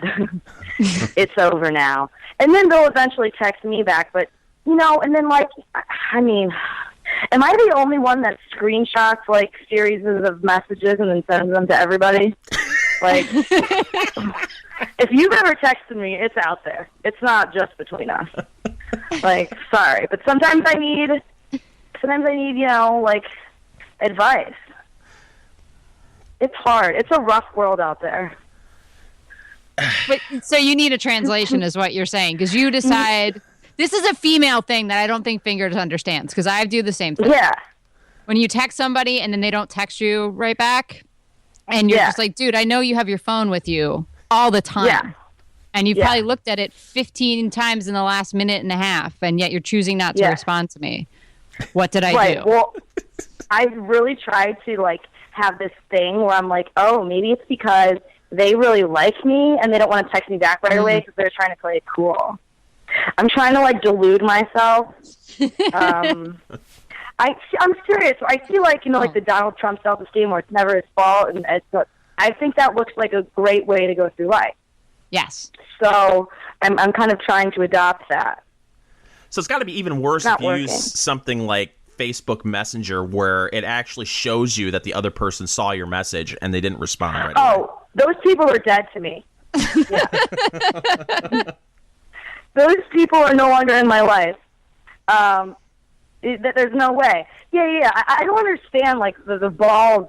Can we say balls? The balls. Oh, yeah. Oh, you can say whatever you want. There's swearing the whole 9 yards, whatever you want to say. The balls that somebody would have to have to be like, click red and then just, like, not respond. It's because, I often text with great emotion, all right? Mm-hmm. I text, I think that, passionate women text vigorously. Okay. And I am one of those women. It's a nightmare though. Yeah, it's definitely a nightmare to be on one of my like most frequent text message lists. I really, I can text without looking at my phone. Mm-hmm. That's not good. Well, there's no excuse anymore because you don't even have to type. You can just tap the microphone and speak. So there's really I don't do that. Oh, you don't do that? No. No, and then okay, you know how like if you guys ever like accidentally send a voice memo to somebody? Yes. I accidentally sent a voice memo to somebody while I was talking about him, and it was really bad. I'm still not over it. It was bad. I was not saying nice things. And you knew I was talking about him, and he was saying nice things. So that one he didn't respond, and that's totally fair. Yeah. But other than that, get it together. That happened to me. That happened to me one time, and I had just got done talking about this person. I wasn't saying anything bad about them, but then I looked down at my phone just as it was sending a voice text, and I'm seeing this happen. I'm going, no, and there's nothing you can do about it. Nothing. There's got to be a never mind thing. That's what I saw it sending to, and I was like, no. Does anybody send voice messages? No. No. Why is that a feature? It's only set up to screw us over. That's the only reason that it is. Nobody used that feature. Oh, or like Facebook, like does that thing ever pop up where they're like, upload all the photos from your camera roll to Facebook at once? Nobody wants that. Mm-mm. I have nightmares about that. Like, do you accidentally do that? I didn't need this career. Whatever. There's no way. I don't know. Maybe I'm overestimating how interesting. Not everybody can be as interesting as I am. No, it's very difficult. I'm just sitting on my bed, and it's very interesting. Oh, I found it funny. I don't know how much you remember us all. The half hour we all hung out at CPAC up on the rooftop bar there. Yeah. But you needed a bodyguard. It was insane. And it was like, "Are you Catherine Timpf?" And it was insane. It was very, very nice. But at the same time, I was like, "Look, I've been drinking, and I don't really want to." I don't really want to be photographed right now. I think I'm just going to start saying that. Yesterday, I was walking to the store to buy soda water. I'd already been this was probably I'd already been drinking. I needed some seltzer water, kind of just move things in the other direction. Wearing a flannel and penguin pajama pants and Detroit versus everybody T-shirt and UGG boots, and just looking like a real nightmare. And then I walked down the street, it's some guy in a business suit was like, "Hey, I really love you on Fox News." I'm like, "Oh no," I You should just respond with, "I'm sick of being recognized as that chick. I hate her." Yeah, exactly. Who watches Fox News? What are you talking about? I could do something like that. Because I don't know. Although at the same time, I always thought that if I ever was super famous, I would be on the cover of every single Stars Without Makeup issue of magazines. Because when I'm not on air, I look bad. I mean, I put absolutely no effort into my makeup. I don't even take off my old eye makeup, so it looks like I just watched someone die and I've been sobbing all day. But I'm still gonna go out and eat my brunch if I want to. Well, fuck the patriarchy. I'm not going to let them stop me from eating my brunch. Exactly. Have you proactively started putting those pictures out of yourself so the tabloids can't turn a nickel off of you? No. I could, though. But the thing is, everyone would be like, "You're such a feminist hero. You're posting this picture," which is just a way of being "You look so bad." Right. You look really bad. Who needs the aggravation? You throw those photos up, you look at the comments, and you see a bunch of men telling you look tired. Yeah, so sexist. Oh, man, I get some really weird... I don't read my Instagram comments. They're all really perverted, or they're like, "You suck, stupid bitch." It's why will you that takes time to do, right? Right. And it's they're "Fuck you, bitch," and it's their actual name and their face, and you click on their bio and they're like, "Human resources manager at blah blah blah, proud father." I'm like, what is how are these people working? Is there how do they have... Is there anything more pathetic than an Instagram commenter? I've seen this on a lot of people we have on the show. If they're attractive and they're on, Fox or whatever, there are just a bunch of desperate men commenting on every photo. God forbid you show ankle in a photo. Oh, yeah. And then marriage proposals. Someone a complete stranger on Instagram is going to hit on someone like you or someone else on Fox, and you're going to respond by, "Oh, wow, I've been waiting for you to contact me all this time. We need to get together." Absolutely. It's ridiculous. Yeah, it's really pathetic, and it's always I don't know, I also, though, the ones are great if I'll get emails "I know a lot of people just probably, say you're beautiful, but I really love your mind." No, you don't. You're the worst. Okay, Mr. White Knight, 76-year-old white knight. Jesus Christ. Now, do you compare these with the other women at Fox? Do you guys have a little get-together where you're just let's share all the stalker emails we got this week? Well, we will just mention it. We'll have some pretty bad ones. I prefer the ones that just tell me to kill myself. They're just less. I'm like, "Oh, you sound dark. What's your number?" I'm way more into that than "I saw you on TV and my breath was taken away." Shut up. Probably because you are 90 and have emphysema. Come on. Who is giving all these grandfathers Instagrams? That's what I want to know. It comes on the new Cricket phone, preloaded. My grandfather fan base is very loyal. Shout out to all my grandfathers out there. I don't think You you know can I get, love you. I don't think you can connect your jitterbug phone to Instagram. I'm not sure though. I don't know. I don't qualify for an AARP card for another 10 years, so. Oh, Well, Kat, man, maybe that's what you gonna need be to do exciting. is set up an Amazon wish list and just direct them all over there. Just be like, if you really want to impress me, these are the things that I would like bought for me. I thought of that. But I just feel like whenever I'm on Amazon, maybe I've had some wine, maybe I've had a Xanax. I mean, maybe not. I'm always wanting some weird shit. Well, you have to go back through and edit it then. Just have the public Yeah. list and the Xanax wine list. Yeah, that's true. I mean, not that I don't use everything responsibly. Of course. Of course. I've Well, never been drunk. I just like to have a glass of wine with dinner, you know, making sure I have a full stomach so that it doesn't have me catch a buzz. Because come on, kids, that's not cool. Speaking of controlling yourself with controlled substances, are you as thrilled as I am that the FDA is coming to take our e-cigs away? Dude, that's such bullshit. Uh-huh. I'm hoarding all my e-cigs because I can't imagine I'll be happy. No. Like, I get out of bed. It's the reason I wake up is so I can have that first drag of the skag, right? And just like buzz right out of bed. It feels so good. I'm just gonna lay around and starve because of you, FDA. That I'm serious. It makes me so happy. Why do they try to take away everything that makes me happy? And then, of course, living in New York, they make it 10 times worse for you to use those, don't they? Yeah, they always tell me to stop smoking it inside, but I always do. And then I'm like, "What, are tea kettles allowed here?" Yeah. Like, I'm really annoying about it. I make sure to be very annoying. I got out of a cab in the middle of the street once, and he's like, "Stop smoking." I was like, "Oh, no one in here is smoking, sir."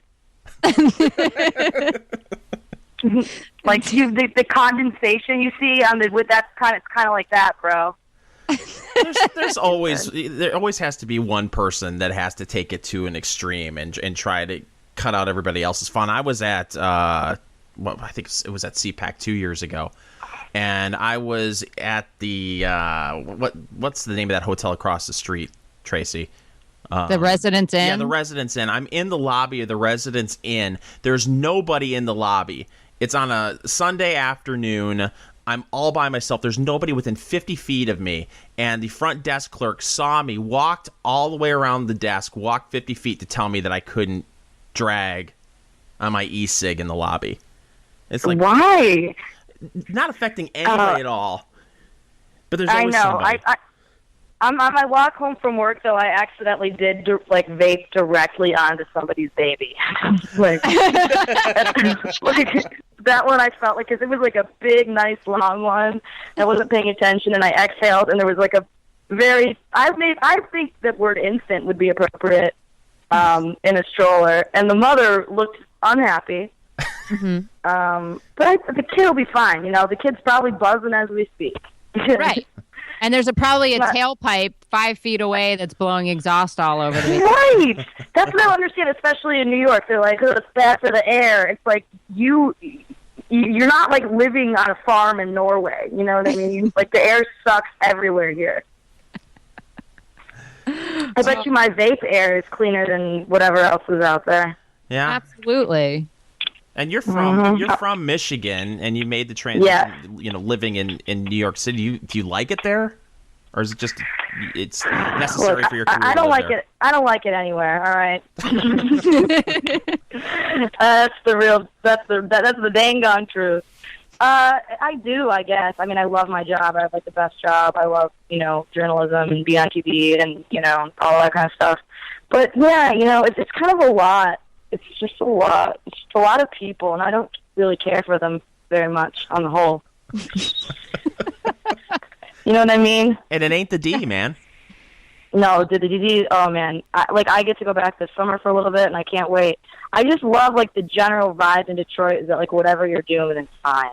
Yeah. I really miss that.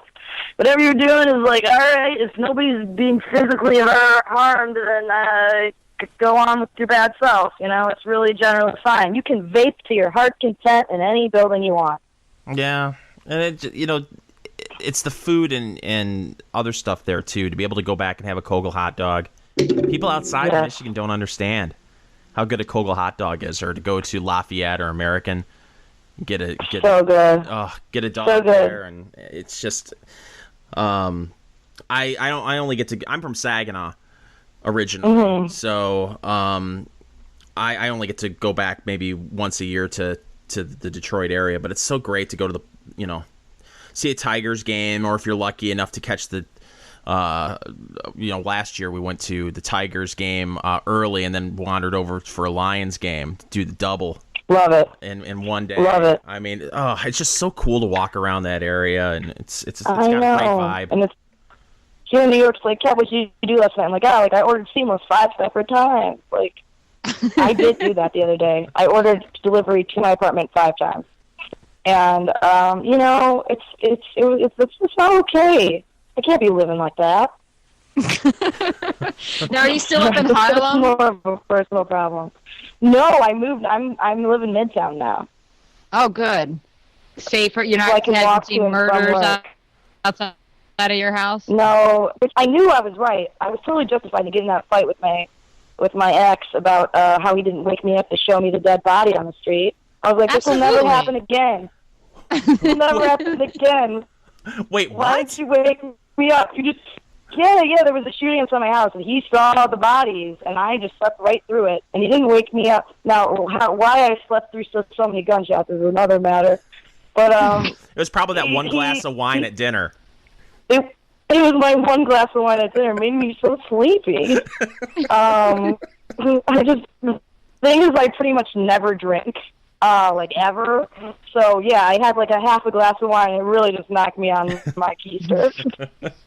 No, and he didn't wake me up, and I was like, you just wanted to be the cool guy who saw the murder. He was like, I don't know what's happening right now. I'm quite the catch, let me tell you. Absolutely. Well, that's kind of bullshit. If there's a murder outside, you wake up whoever's in the house so they're aware. Yeah. It's kind of a big deal. Everything. He watched everything. I just had to see the cell phone pics. That's Right, a and you're shame. addicted to like all those murder shows. Like we know I this know. about you. That was a line in the fight. Do you know nothing about my interest? Yep. And you got Like, denied murder the your interest? Yes. You got denied the opportunity to wander downstairs and talk to the local media about the body in front of your house. Yeah, he did, though. He Oh, talked no. to the detective the next day. Yeah, he got to talk to the detective. Well, I just stood there being like, he didn't show me the bodies. And the detective were like, okay, interesting detail. Well, see, I think Fingers was picturing you walking out there in your pajama pants with your last night's makeup on and talking like one of those people that I gets turned into a 100% would viral have. video. I know. 100%. I would have been like, I can come down to the station. You need anything? I really want to be interrogated by the cops, but like I don't want to kill anybody, and I also don't want them to like think I do. I just want like, they're like, you want a cigarette? Just like smoke a cigarette and watch them go from good cop to bad cop. You have to like commit a murder or be suspected of a murder in order to do that, and I don't really want those things. I get so nervous that I end up being like, hey, I did it, and I've killed 3 other people in Atlanta. I wouldn't handle it well. Well, So you're like that poor kid Brandon from How to Make a Murderer. Yeah. Oh God, that poor little kid. Oh. Yeah. I would just want to get in front of a camera and be the next ain't nobody got time for that person. Yes. Come up with Yeah. some wacky saying or something that would go viral for like 3 I weeks. think about that every time I go on the air. I'm not gonna lie. Like, what kind of whacked out thing can I do right now where I would be so fired but so YouTube famous? And it's an urge that I suppress every time I'm on television. Sure. Does your mind ever, and I know it's tough because it would be tough to do this or for this to happen because they only give you, it seems like 30, 40 seconds when they have some sort of round table. They go, to you, to you, to you, to you. But does your mind ever wander when somebody else is talking and you almost either forget you're on television or get tempted to blurt something out that you shouldn't blurt out? Yes. Actually, on Kennedy last week, I accidentally said that I wanted to do ecstasy with Joe Biden. But I heard that. Okay, yeah. Okay, I didn't think anybody heard it because it was like Megyn Kelly's special. I was like really concerned that I was going to be in trouble. But then I thought about it, and I don't want to. I think he would get really, really, really sexual. Well, yeah, that's a given right now without him on any substances. Because remember, That's he what doesn't I'm saying. Yeah, no, you'd be in big trouble. But you have a lot of money. And Gloria Allred would definitely defend you. And you would get your cop interrogation that you've always wanted. Oh my God, this is my new life plan. get me Joe Biden into my seat delivered to my apartment immediately. What's the name of that delivery? Yeah, there you go, sir. Seamless. Seamless is like when they'll email me, be like, "You're one of our best customers." It's like, don't remind me. Do you not understand what you are? Like, do you not know that you are literally like, I'm lonely and I don't cook. I don't even have dishes. What do you do? Eat over the sink? No, you get takeout. Well, out of the container, bro. You think I'm an animal? Eat over the sink. Eat out of the container. Yeah, you have to be in front of the television. No, it's not sexist. Yeah. Sure, I don't know. What the hell do I know? No, sexist would be like, I can't believe you're a woman that doesn't own plates. I own paper plates in case I have some company. Chinette, like the good stuff? Yeah, dude. Hell yeah. And I started getting solo cups because I'm like, yeah, I can't like invite someone over and be like, okay, we just take souls in this house. Even if that's what I prefer. See, but when you order in like that, you miss out. And I understand, at this point you've been living there for a while, so the novelty wears off. But like last time I was in New York, I left a bar at 2:00 in the morning. I was all by myself, and I just wandered into a deli and got to see, a New York deli at 2:00 in the morning, and they made me a Philly cheesesteak. You missed out. It sounds like a horrible experience. You can sit there and see what your TV looks like and order one right from home. Much better. I don't know, but I mean, I don't know. I'm a little bit cynical, No, a little bit. You don't say. Now, are they shipping you out to? Go ahead. I know. I'm saying I'm actually going to go out tonight. I think meet up with that big giant monster Ben Kissel. Oh, excellent. And it'll be tough because I'm going to be looking at him and be like, wow, he's such a big giant monster. And I'll be like, no, just because he's a big giant monster doesn't mean he's not a person. Oh, well, he's going to be on the show next week. Dude, he's a huge man. You have a good Ben story for us? He has too many. He hates when I tell the story. This is the one he hates when I tell the most. Whenever he gets really drunk, it turns into the thing where you're drinking and it's like the sun's coming up, it's like 4 a.m. at 5 a.m. He forces everybody to stop what they're doing and watch a live Neil Young documentary. Oh no! And I've seen the Sam documentaries or whatever concert so many times. So last time I said, Ben, no, not watching it. He got very upset. He took it very personally. And it's very, very scary to have somebody that large be drunk and upset. So we watched the Neil Young again. Oh, also, sometimes he eats plain bagels with no cream cheese. Just nothing on them? That's gross. That's what pigeons do. Okay. Does he toast them? Or does he just eat them? No, he just eats a hunk of bread like a monster. Ugh. He loves me because I'm a sweetheart. Clearly. Yes. Well, Kat, are they shipping you off to the conventions this summer for Fox News coverage? Perhaps. I don't know yet. I'm on the list of maybe. Oh. Well, we want to do something for the Gutfeld show, so hopefully. Oh, absolutely. Mm-hmm. Oh. You okay? Oh. Yeah, my friend just texted me. She says she thinks she's lost. Oh. See that? I got two friends. There you Not go. to brag. Not to brag. She said, I think I'm lost. Are you still interviewing? So. Oh. Yes. Okay. Open up your map app and she figure said, out where never you are. mind, found you. Oh. So, yeah, we're good. Good. So that was, I'm sure, very interesting to everybody who's listening. I'm a really interesting gal. So where will you guys have a favorite neighborhood bar you go to? I'm not asking for the name, but do you guys go to a hole in the wall kind of place, or? I'm just kind of like a little bit more type B when it comes to plans. So I'm like, can you take a play? That's like one of the things I hate about feminism is that like people expect me to like know things that they wouldn't have expected me to know otherwise. Like I don't want to like how to get around the town alone. I don't know how to do that, And I really hate that people expect me to now. I really, really do. And you want them, and they want you to make decisions. Like, where do you want to go tonight? When Yeah, the where answer do you is wanna go? legitimately, I don't care. Yeah, I really don't care. I want to go anywhere. But, like, take me somewhere with a full bar. I hate it when it's, like, beer and wine only. It's like, what the hell is this, a first communion party? Like, come on. No. Beer is for people who are not committed to what alcohol is supposed to be for. Mm-hmm. So, yeah. But you wouldn't know anything about that. No. I mean, that's what I've heard. Sometimes I'll just like be like, does anybody want to split a beer with me? Because one is too much, and people won't, so I just wind up not drinking at all. Yeah. Did you know that they make 7-ounce Coors Light?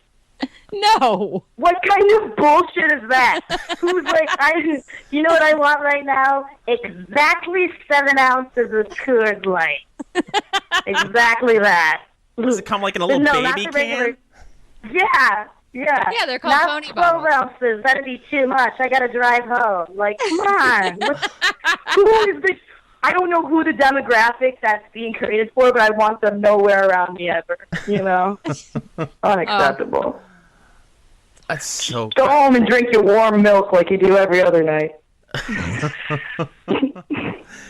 Well, there was that big story last week about Budweiser changing its name to America Beer.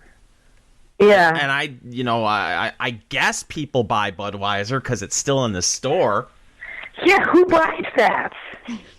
That's what I wanted to know. Yeah, I wanted to know the same thing. Yeah, I've never gotten up, gone to work, and then when the work day is done, thought to myself, you know what sounds good right now? A Budweiser.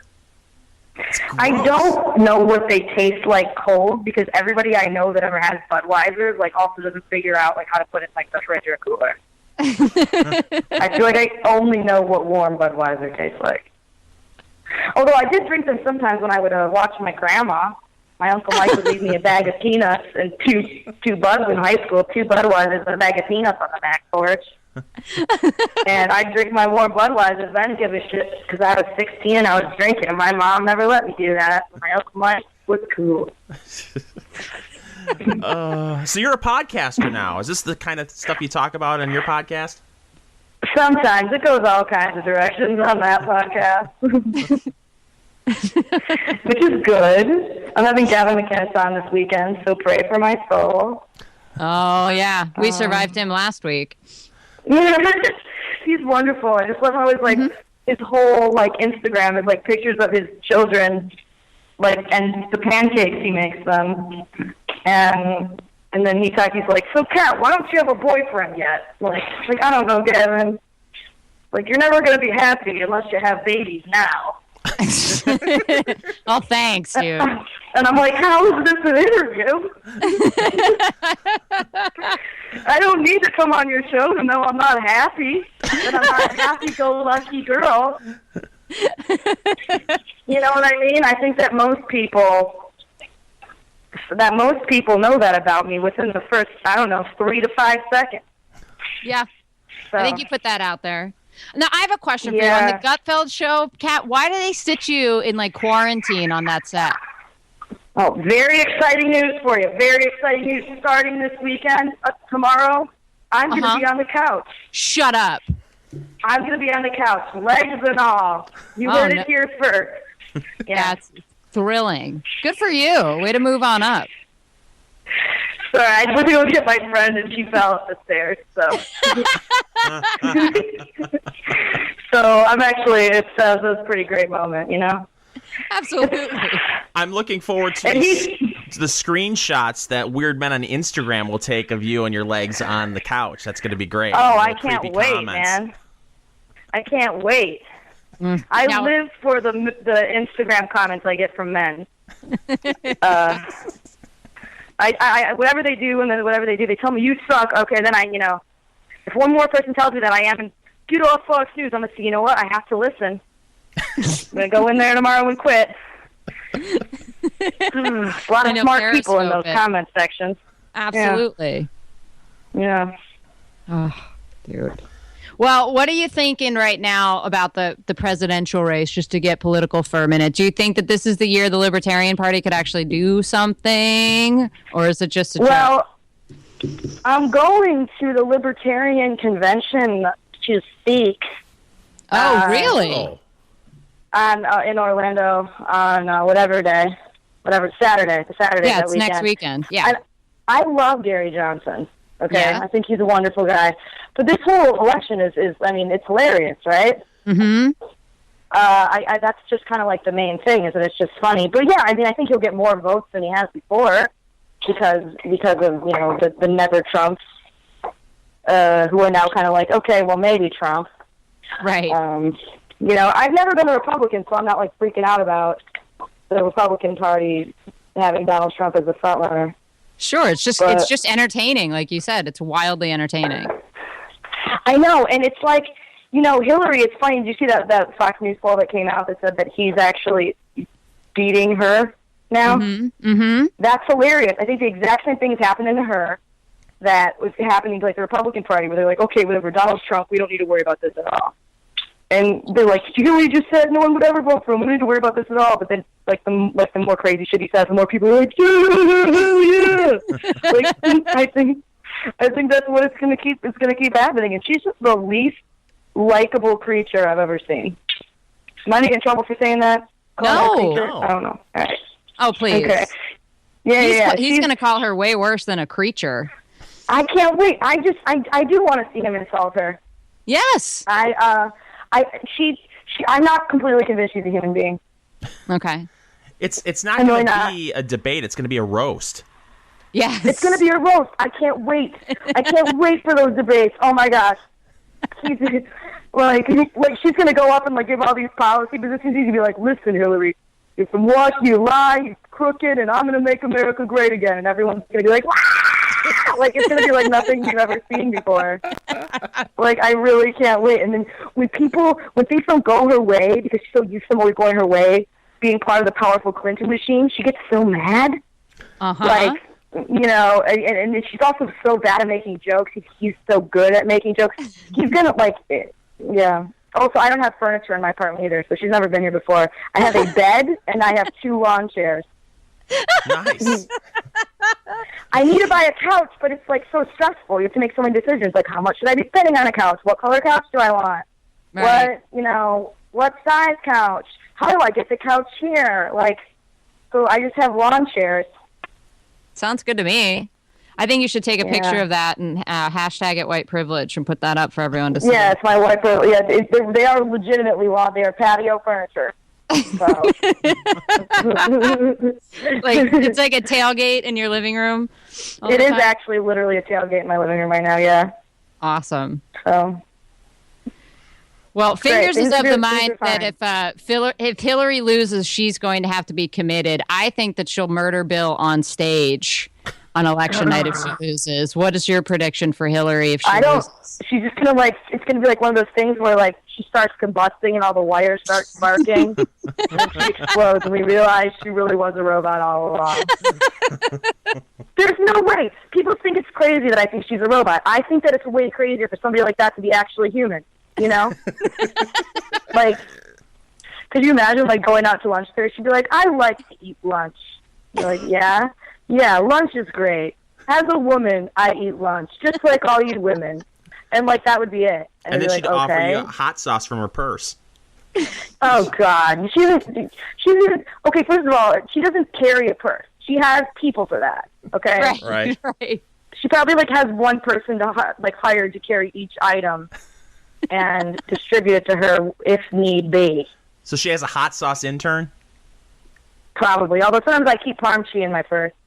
But it's really just a politeness thing. So if I go to like an Italian, like someone's cooking me dinner, and like, you know, guys really love when I do this. They'll cook me pasta, and I go over there and I pull my Parmesan out my purse. They never think that's weird. But I don't want to, you know, they're not going to have enough for me. Oh, I get it. I carry around a bunch of different condiments in my purse just in case. Yeah. Why can't people just love me the way I am, you know? I don't know. Times That's a are mystery. It's a mystery that even Discovery ID could not solve. Oh, Discover ID is my jam. That's all I want to do. It's like that's all I ever want to do is just watch those shows and be like, who killed them? And then I always develop my own conspiracy theories, of course. So when are you making the jump over to InfoWars? No. Conspiracy theories should be more of a hobby than a career, I believe. Right. Yeah. It's you know, it's fun to think about them, but then you can't actually start believing them. Except for the Hillary robot thing, that's fact. We all know it. I seriously, has anybody ever dumped water on her? This is why you got to get to the convention. Have we ever seen her near a swimming pool? I don't think so. Oh, there were those beach pictures, though. What? I don't know if you were young. If you might be too young. Fingers, this is like your favorite story. Oh yeah, I mean, listen, it was such a romantic moment for Bill and Hillary. They were dancing on the beach together, and thank God there was a photographer accidentally walking by, taking a picture of them looking lovingly in each other's eyes while they were dancing on the beach in their bathing suits with no music. But were they swimming? No. Yeah. Just so you know, the beach part of the beach doesn't have any water on its fingers. That's true. He doesn't go to the beach. Bro. He's terrified of beaches. You're terrified of beaches? Beaches are just dirty. I'm like, always, they just look like a staph infection to me. But there's a giant ashtray. Yeah. Plus, it's like there's not one like right next to my apartment. So I'm like, I could go to the beach, or I could stay here and just open the windows. Well, it seems like you should bring in a sandbox. Sandbox? Well, you've got lawn chairs. You could just downgrade to beach chairs and bring in a sandbox. Yeah, I opened my window just now, and I got my lawn chairs. How is this not an outdoor patio bar right now? Yeah. Oh, my God. So, I know how to have a good time, guys. So, will you guys, are you guys all the type of people that will stay out until 4 or 5 o'clock in the morning, or are you basically? Well, I am that type of person, but I have work tomorrow, so I'm going to try to be careful. But I don't have to be there till like noon, so you never know. I'm going for like medium responsible tonight. So we're talking then 2 o'clock in the morning. You guys will be watching the Neil Young video. Oh God, he can do that on his own. He can't do that here. That's back when I'm at his place. That's what happened if you tried to watch it here. I said, not in this house, we don't. Was he carried around with him? No, he was like, I'm going to buy it on iTunes. It's like, no! This is a weird thing that only applies to you. You are the only one who enjoys this. He gets so mad. I'll tell the story to anybody who listens. So, yeah, feel free to bring that up with him, and also the fact that he eats bagels. You should put something on him. Okay? Absolutely. He should be eating better than the street birds. What is that? Oh, I'm vaping. Oh, nice.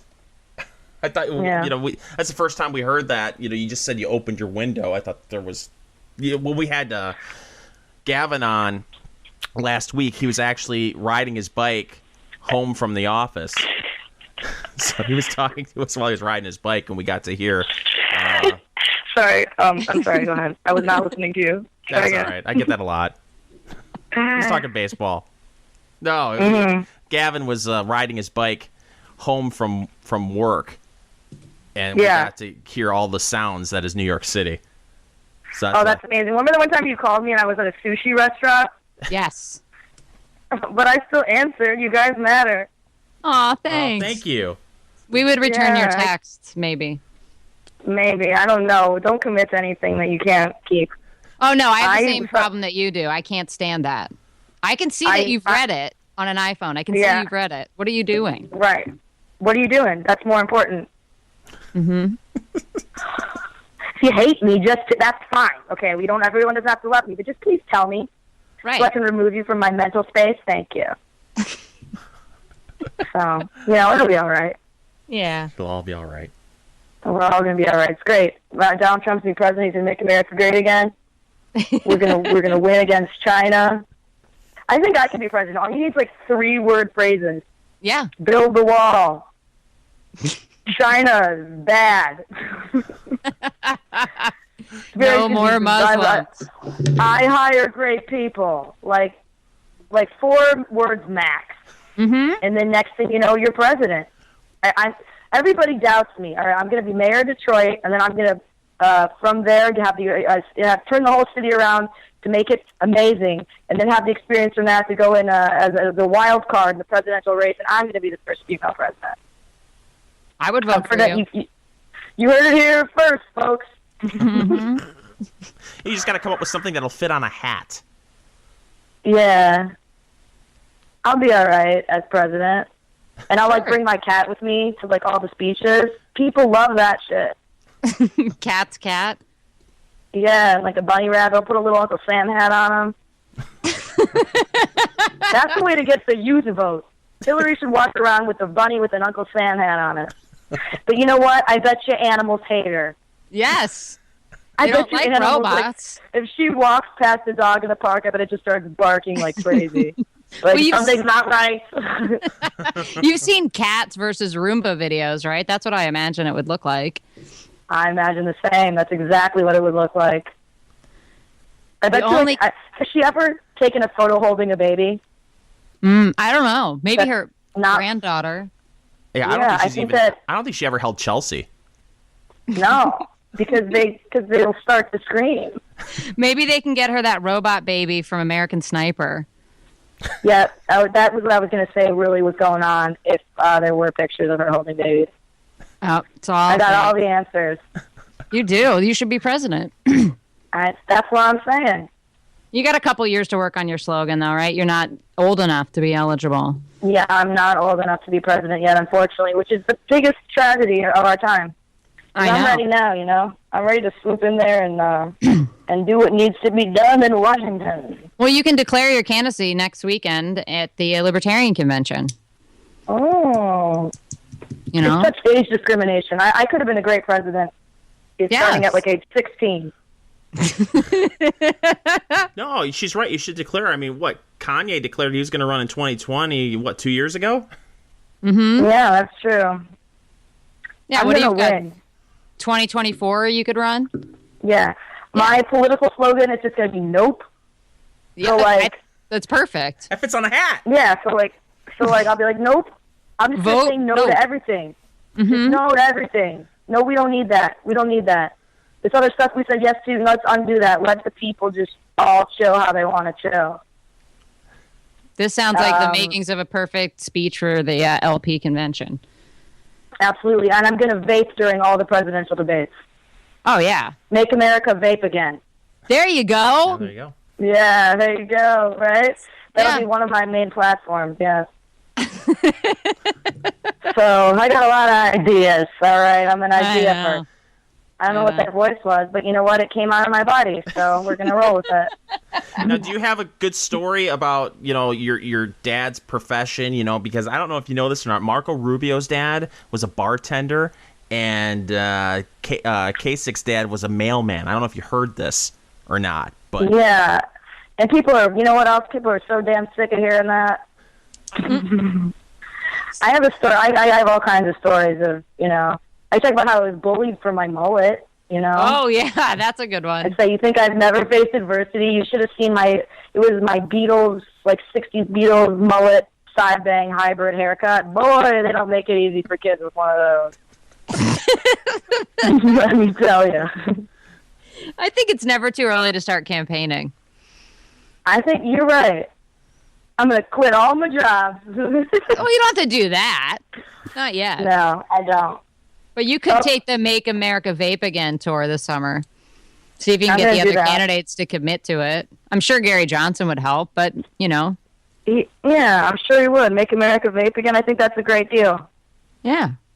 A lot of good ideas. This has been a great brain. This has been great for me. I'm not sure what you guys are getting out of it, but I'm just I hoping, assume because something. we've been generating a lot of ideas here. When you become president, I hope you would consider us for your cabinet. Oh yeah, oh, totally. I'm gonna definitely consider you guys my for VP. I want Elf though. Sure. As in Gordon Shumway Yeah. from Planet Melmac. No, you need diversity, right? Yeah, but he's like not allowed because he's an alien. That's okay. But it's okay, right? Sure. I'll be more progressive in terms of my VP being a fictional character. I don't see anything in the Constitution that prohibits such a thing. Look, I'm a millennial, and they told me if I can dream it, I can do it. So guess what? I'm doing it. Well, if a robot can run for president. If a robot can run for president, absolutely. There you go. You're absolutely right. There you go. I should really just write this down. This is all great stuff. We're really riffing here. There's some great stuff. It smells like toast, and I don't know why. I don't have toast. Uh-oh. It's Kissel about with a bagel. Yeah, Sans is Kissel cream just walking cheese. around smelling like bread somewhere? God, ask him for a list of things that he puts mayonnaise on, and then the show will be over. Oh, Do that. Yeah. He was dipping he was dipping pretzels in mayonnaise one day, and I told him to respect himself. I came into the living room, and he's sitting there just going, "I'm too fat to live." Is this the new thing? Because I got into an argument with somebody last week on Facebook about mayonnaise. Is mayonnaise the hot condiment? well, no, the opposite. Everybody's shunning mayonnaise all of a sudden. I love mayonnaise. It's delicious. But you shouldn't dip pretzels in it. That's just like being that's wearing sick. a sign that says "I hate myself and my family" because they Yes. deserve better than this. So that's the nicest way I could put it. Oh, it's like I'm trying to eat my way onto disability. That would work too. Yeah, exactly. Well, they so- really should rename Hellman's type 2 diabetes. Yeah. Well, yeah. Just put that I'm right on the vaping again, label. guys. Good. I'm just Make really America gonna vape again. vape. Yeah, it's really good. I can't imagine, like, who was I before vape? I don't know. Even sadder, I'm sure. If you can Aw. imagine such a thing. Well, if you keep this up, you could get to testify before Congress and tell them what a bunch of morons they are who don't understand the technology. I really want to testify before Congress. All I'll do is vape, and then every time I get done vaping, I'm smiling bigger and bigger. And I'll be like, I rest my case. See, this smile, Exhibit A. Next smile is Exhibit B. Objection, overruled. And then all the people are set free. I have an extensive knowledge of the legal system. You clearly. Yeah. Well, I do. I do watch Law and Order SVU. There you go. But now that Elliot Stabler's not in it, it's really not the same. So you know? Do you have a favorite flavor of e-juice? Well, right now I have something in right now called Baker's Delight. Oh. Oh, no, Baker's Dream. And it tastes like cake batter. And I am enjoying myself. I'm sorry. Was that a joke? No, it's just I'm difficult to enjoying believe myself. that you're enjoying yourself.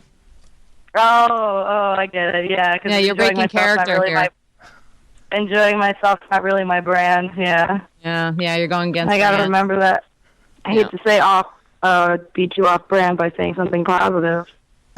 Look, everything's going to shit. How's that? There you go. You're back. All right, I'm back, baby. No, I don't know. I think that I like that this is just the election. It's just a contest of who is less unlikable. Mm-hmm. That's amazing. And the fact that Hillary is losing just because she's so boring. I agree with that, though. I think the worst thing a person can be with is boring. I have plenty of friends who are mean people, okay? They're not very nice people. But I don't have any friends who are boring people. Right. Yeah, It's like, why not just, Go ahead. why not just, like, hang out and stare at a wall like I do most of the time, you know? Yeah, look, you've got Donald Trump can be an asshole. Everybody Right. acknowledges that. But every once in a while, at least he can make you chuckle. Yeah, I like when Hillary did that attack ad. It was like, look at all the horrible things the president said. They're all horrible, okay? But nobody is not watching that and laughing at least 5 times. All right. She basically like assembled a greatest hits reel and like put it out there for him for free. Whenever I still hear him say, "We've got to build the wall and we have got to build it quickly," I lose my shit every time. Okay, and I've heard it so many times. I'm just never. Oh, it's hilarious. I'm gonna bomb the shit out of him. Who doesn't love that? I think my favorite so far might have been him talking about Kasich eating. Did you see that clip? Yes. Where he's Of just course. like, oh, and he's telling his son, don't watch. He's like, I told him, don't watch. Don't watch her. I love look it. away. It's amazing. Look, we're great people, and I've got some things I'm going to do, and I've got some great people. I do great things. I have great people. We're going to make America great again, and we're like, and that hat. I mean, that hat was the best idea ever. Mm-hmm. He won all of coal country just by wearing that hat. Well, it really looks natural on his head, doesn't it? Yeah, it does. But do you remember when he first does. came out wearing that hat? I don't even know if he had announced yet. He just kind of like showed up wearing that hat, smiling. Yeah, absolutely. I mean, it's. I'm glad that I'm not dead. You know, that I got to see all this. I'm sad for everyone who's dead. It's true. To me, I mean, in general, I guess, and yeah. To me, an effective campaign ad for the Clinton campaign against Donald Trump would be using his words against him, but having Hillary say those words. Yeah, well, but that's what she's gonna try to do. She tries to make fun of him, and it's just she's not funny. Yeah. She's never been funny. I mean, I know some people who are not funny, but I'm sure they've said at least one funny thing in their life before. Not Hillary. Every time she talks, I'm like, is it over yet? Do you honestly think that there's any way to attack him and have it work? No, because he's a better attacker. Because, I mean, they reeled Jon Stewart was out on, I guess David Axelrod has a podcast or something like this. And, you know, the left has been going through, like, withdrawal because Jon Stewart's not around to destroy somebody for them every night. And I guess they were counting on him to come in with, like, some big slam on Trump. And the best he could come up with, like, is he's a man baby. He's just a giant man baby. And I'm like, none of this is going to stick, guys. Like, you can get the best writers you have on this case. You're not going to be able to get him. This is just he's going to demolish her. Are you saying Dangerous Donald isn't going to stick? That went away in a week. That was the slogan for him. That's why people like him. It was like, wait to just give him everything he's ever wanted, Hillary. You are so dumb. Who are these people that you are paying so much to work for you because they suck? Exactly. It might get to the point where he feels so bad for her that he's just like, why don't you just call me whatever and make up his own nickname? Yeah. She'll be like, here, you're struggling. You poor thing. I'll help you. You and your friend Goofy Elizabeth Warren, who he's driven insane as well. Warren. She kicked up such a tweet storm because he called her Goofy. And he's like, how does this loser have so much time? She's supposed to be a senator. Why is she on Twitter all day? Getting upset. Yeah. Oh, God, that's great. Right? She is goofy. Who makes up being from a racial background? Like, who? Like that's she really was a trendsetter, though, in that regard. I mean, she broke that glass ceiling for all of us. I guess. I got to do a better job of making shit up about myself if I want to be a politician, though. I'm too vulnerable for the news.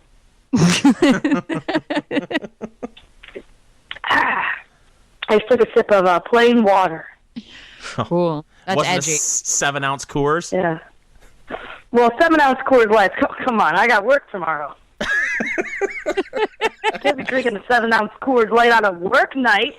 I wonder if those helmets that hold beers are adjustable and they could fit those little bottles for you. And we could send you one of those to wear to the conventions.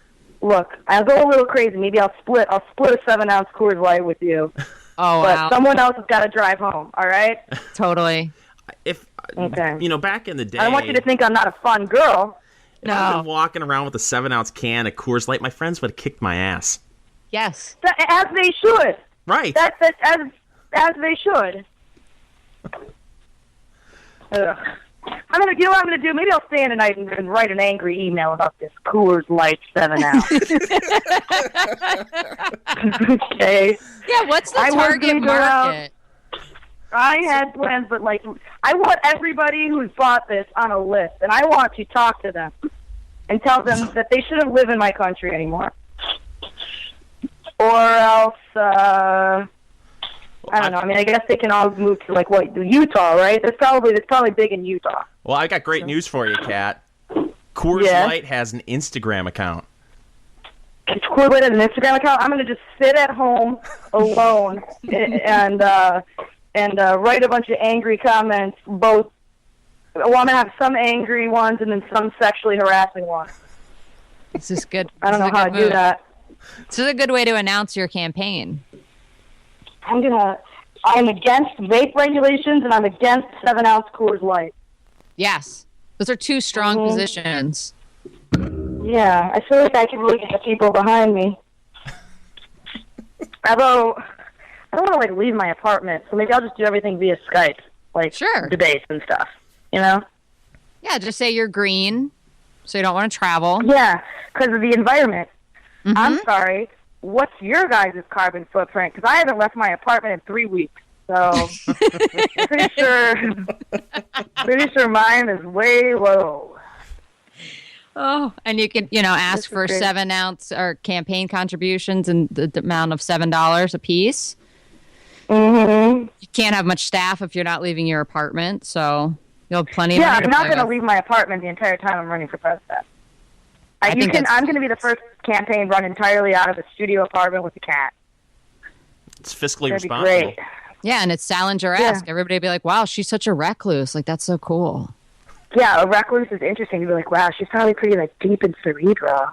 And really, I'm just, watching toddlers and tiaras in my pajamas. But doing research on another demographic, of course. See? The South. Honey Boo Boo Marathon to follow. Look, it's an amazing television program, and if you haven't watched it, you're wasting your life. Some people might say it's the other way around, but those people don't know what they're talking about. Well, you're going to both have to help me out on this because my only experience with Honey Boo Boo is seeing the South Park episode where they make fun of Honey Boo Boo. Did they actually eat spaghetti and butter? Yeah. Yeah. Duh. Oh. Have you seen them? How do you think to look like that large? Yeah. Right.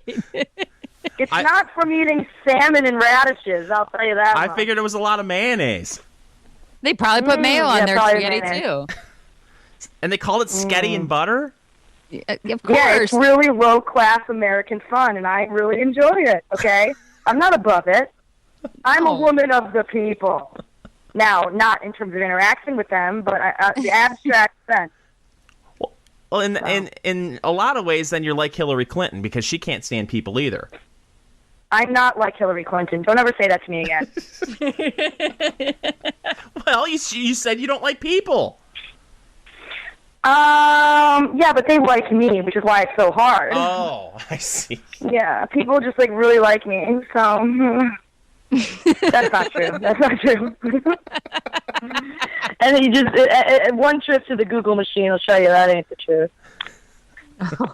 After those Star Wars comments, there's actually somebody who made a cartoon of me getting strangled to death, which, you know, wasn't my favorite work of art, but at least it featured me, so it wasn't my least favorite either, you know? Did it at least look like you?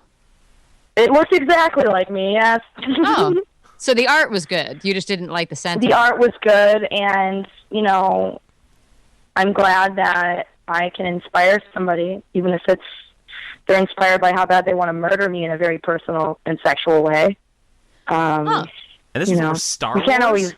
Yeah. Well, I said that I didn't, I decided I didn't like Star Wars. Well, what I said was I've never seen it because I was too busy liking cool things and being attractive. I said that on Red Eye. And then all the shit hit the fan from there. Some super nerd monster made a video being like, Catherine Timpf of blah, blah, blah. And then, people were emailing me I'm coming to your house at 8 p.m. to murder you. And I was like, oh, boy, well, at least I have the whole day. Could you pick up some takeout on your way over?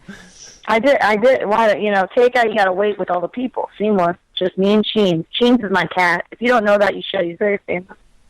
Oh, okay. Well, doesn't it feel like a tiny victory, though, to steal time from these people? That they have to spend hours of their life in their pursuit of hating you? Yes, absolutely. I'm on their minds. I want to be on everyone's mind, even if it's murder on the mind. That's all right. I'll take it, Beggars can't be choosers. So, look, I got all the right ideas, all right? Mm-hmm. That's a good line for you. Remember that one for the campaign. Look, I got all the right ideas, all right? Yeah. Oh, man, we're going to win big. I think your slogan just could be America, all right? America. America is nice. It's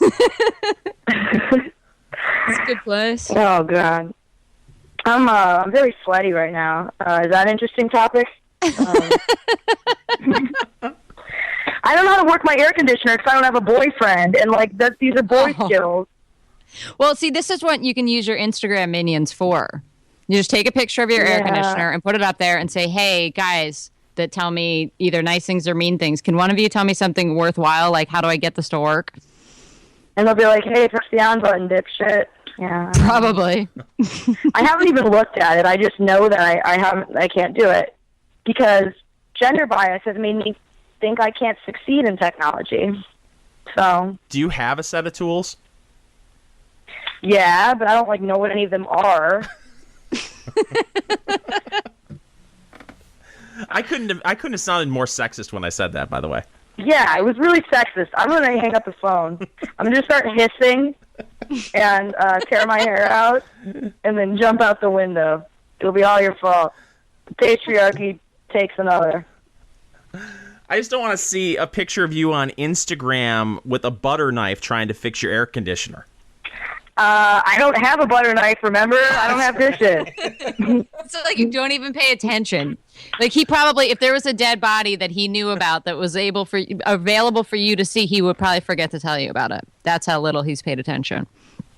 Yeah. She didn't say silverware. She said she didn't have plates. No. She made it pretty clear that there's nothing in the house resembling kitchen utilities. Nothing. There's no glasses, china. I ate a salad with my bare hands yesterday because nobody was watching. Why wouldn't I? But at least I ate a salad, so I'm caring for myself. With dressing on it? And by yesterday, I mean right before you called. What did you do? Did you take the lettuce and dip it in the dressing before you put it in your mouth? No, it was already chopped. Okay, I mean, I had to wash my hands after, but it works fine.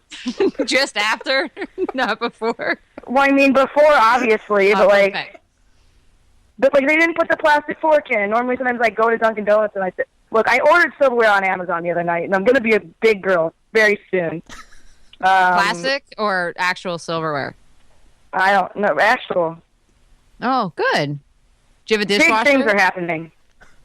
I do have a dishwasher, not to brag. Awesome.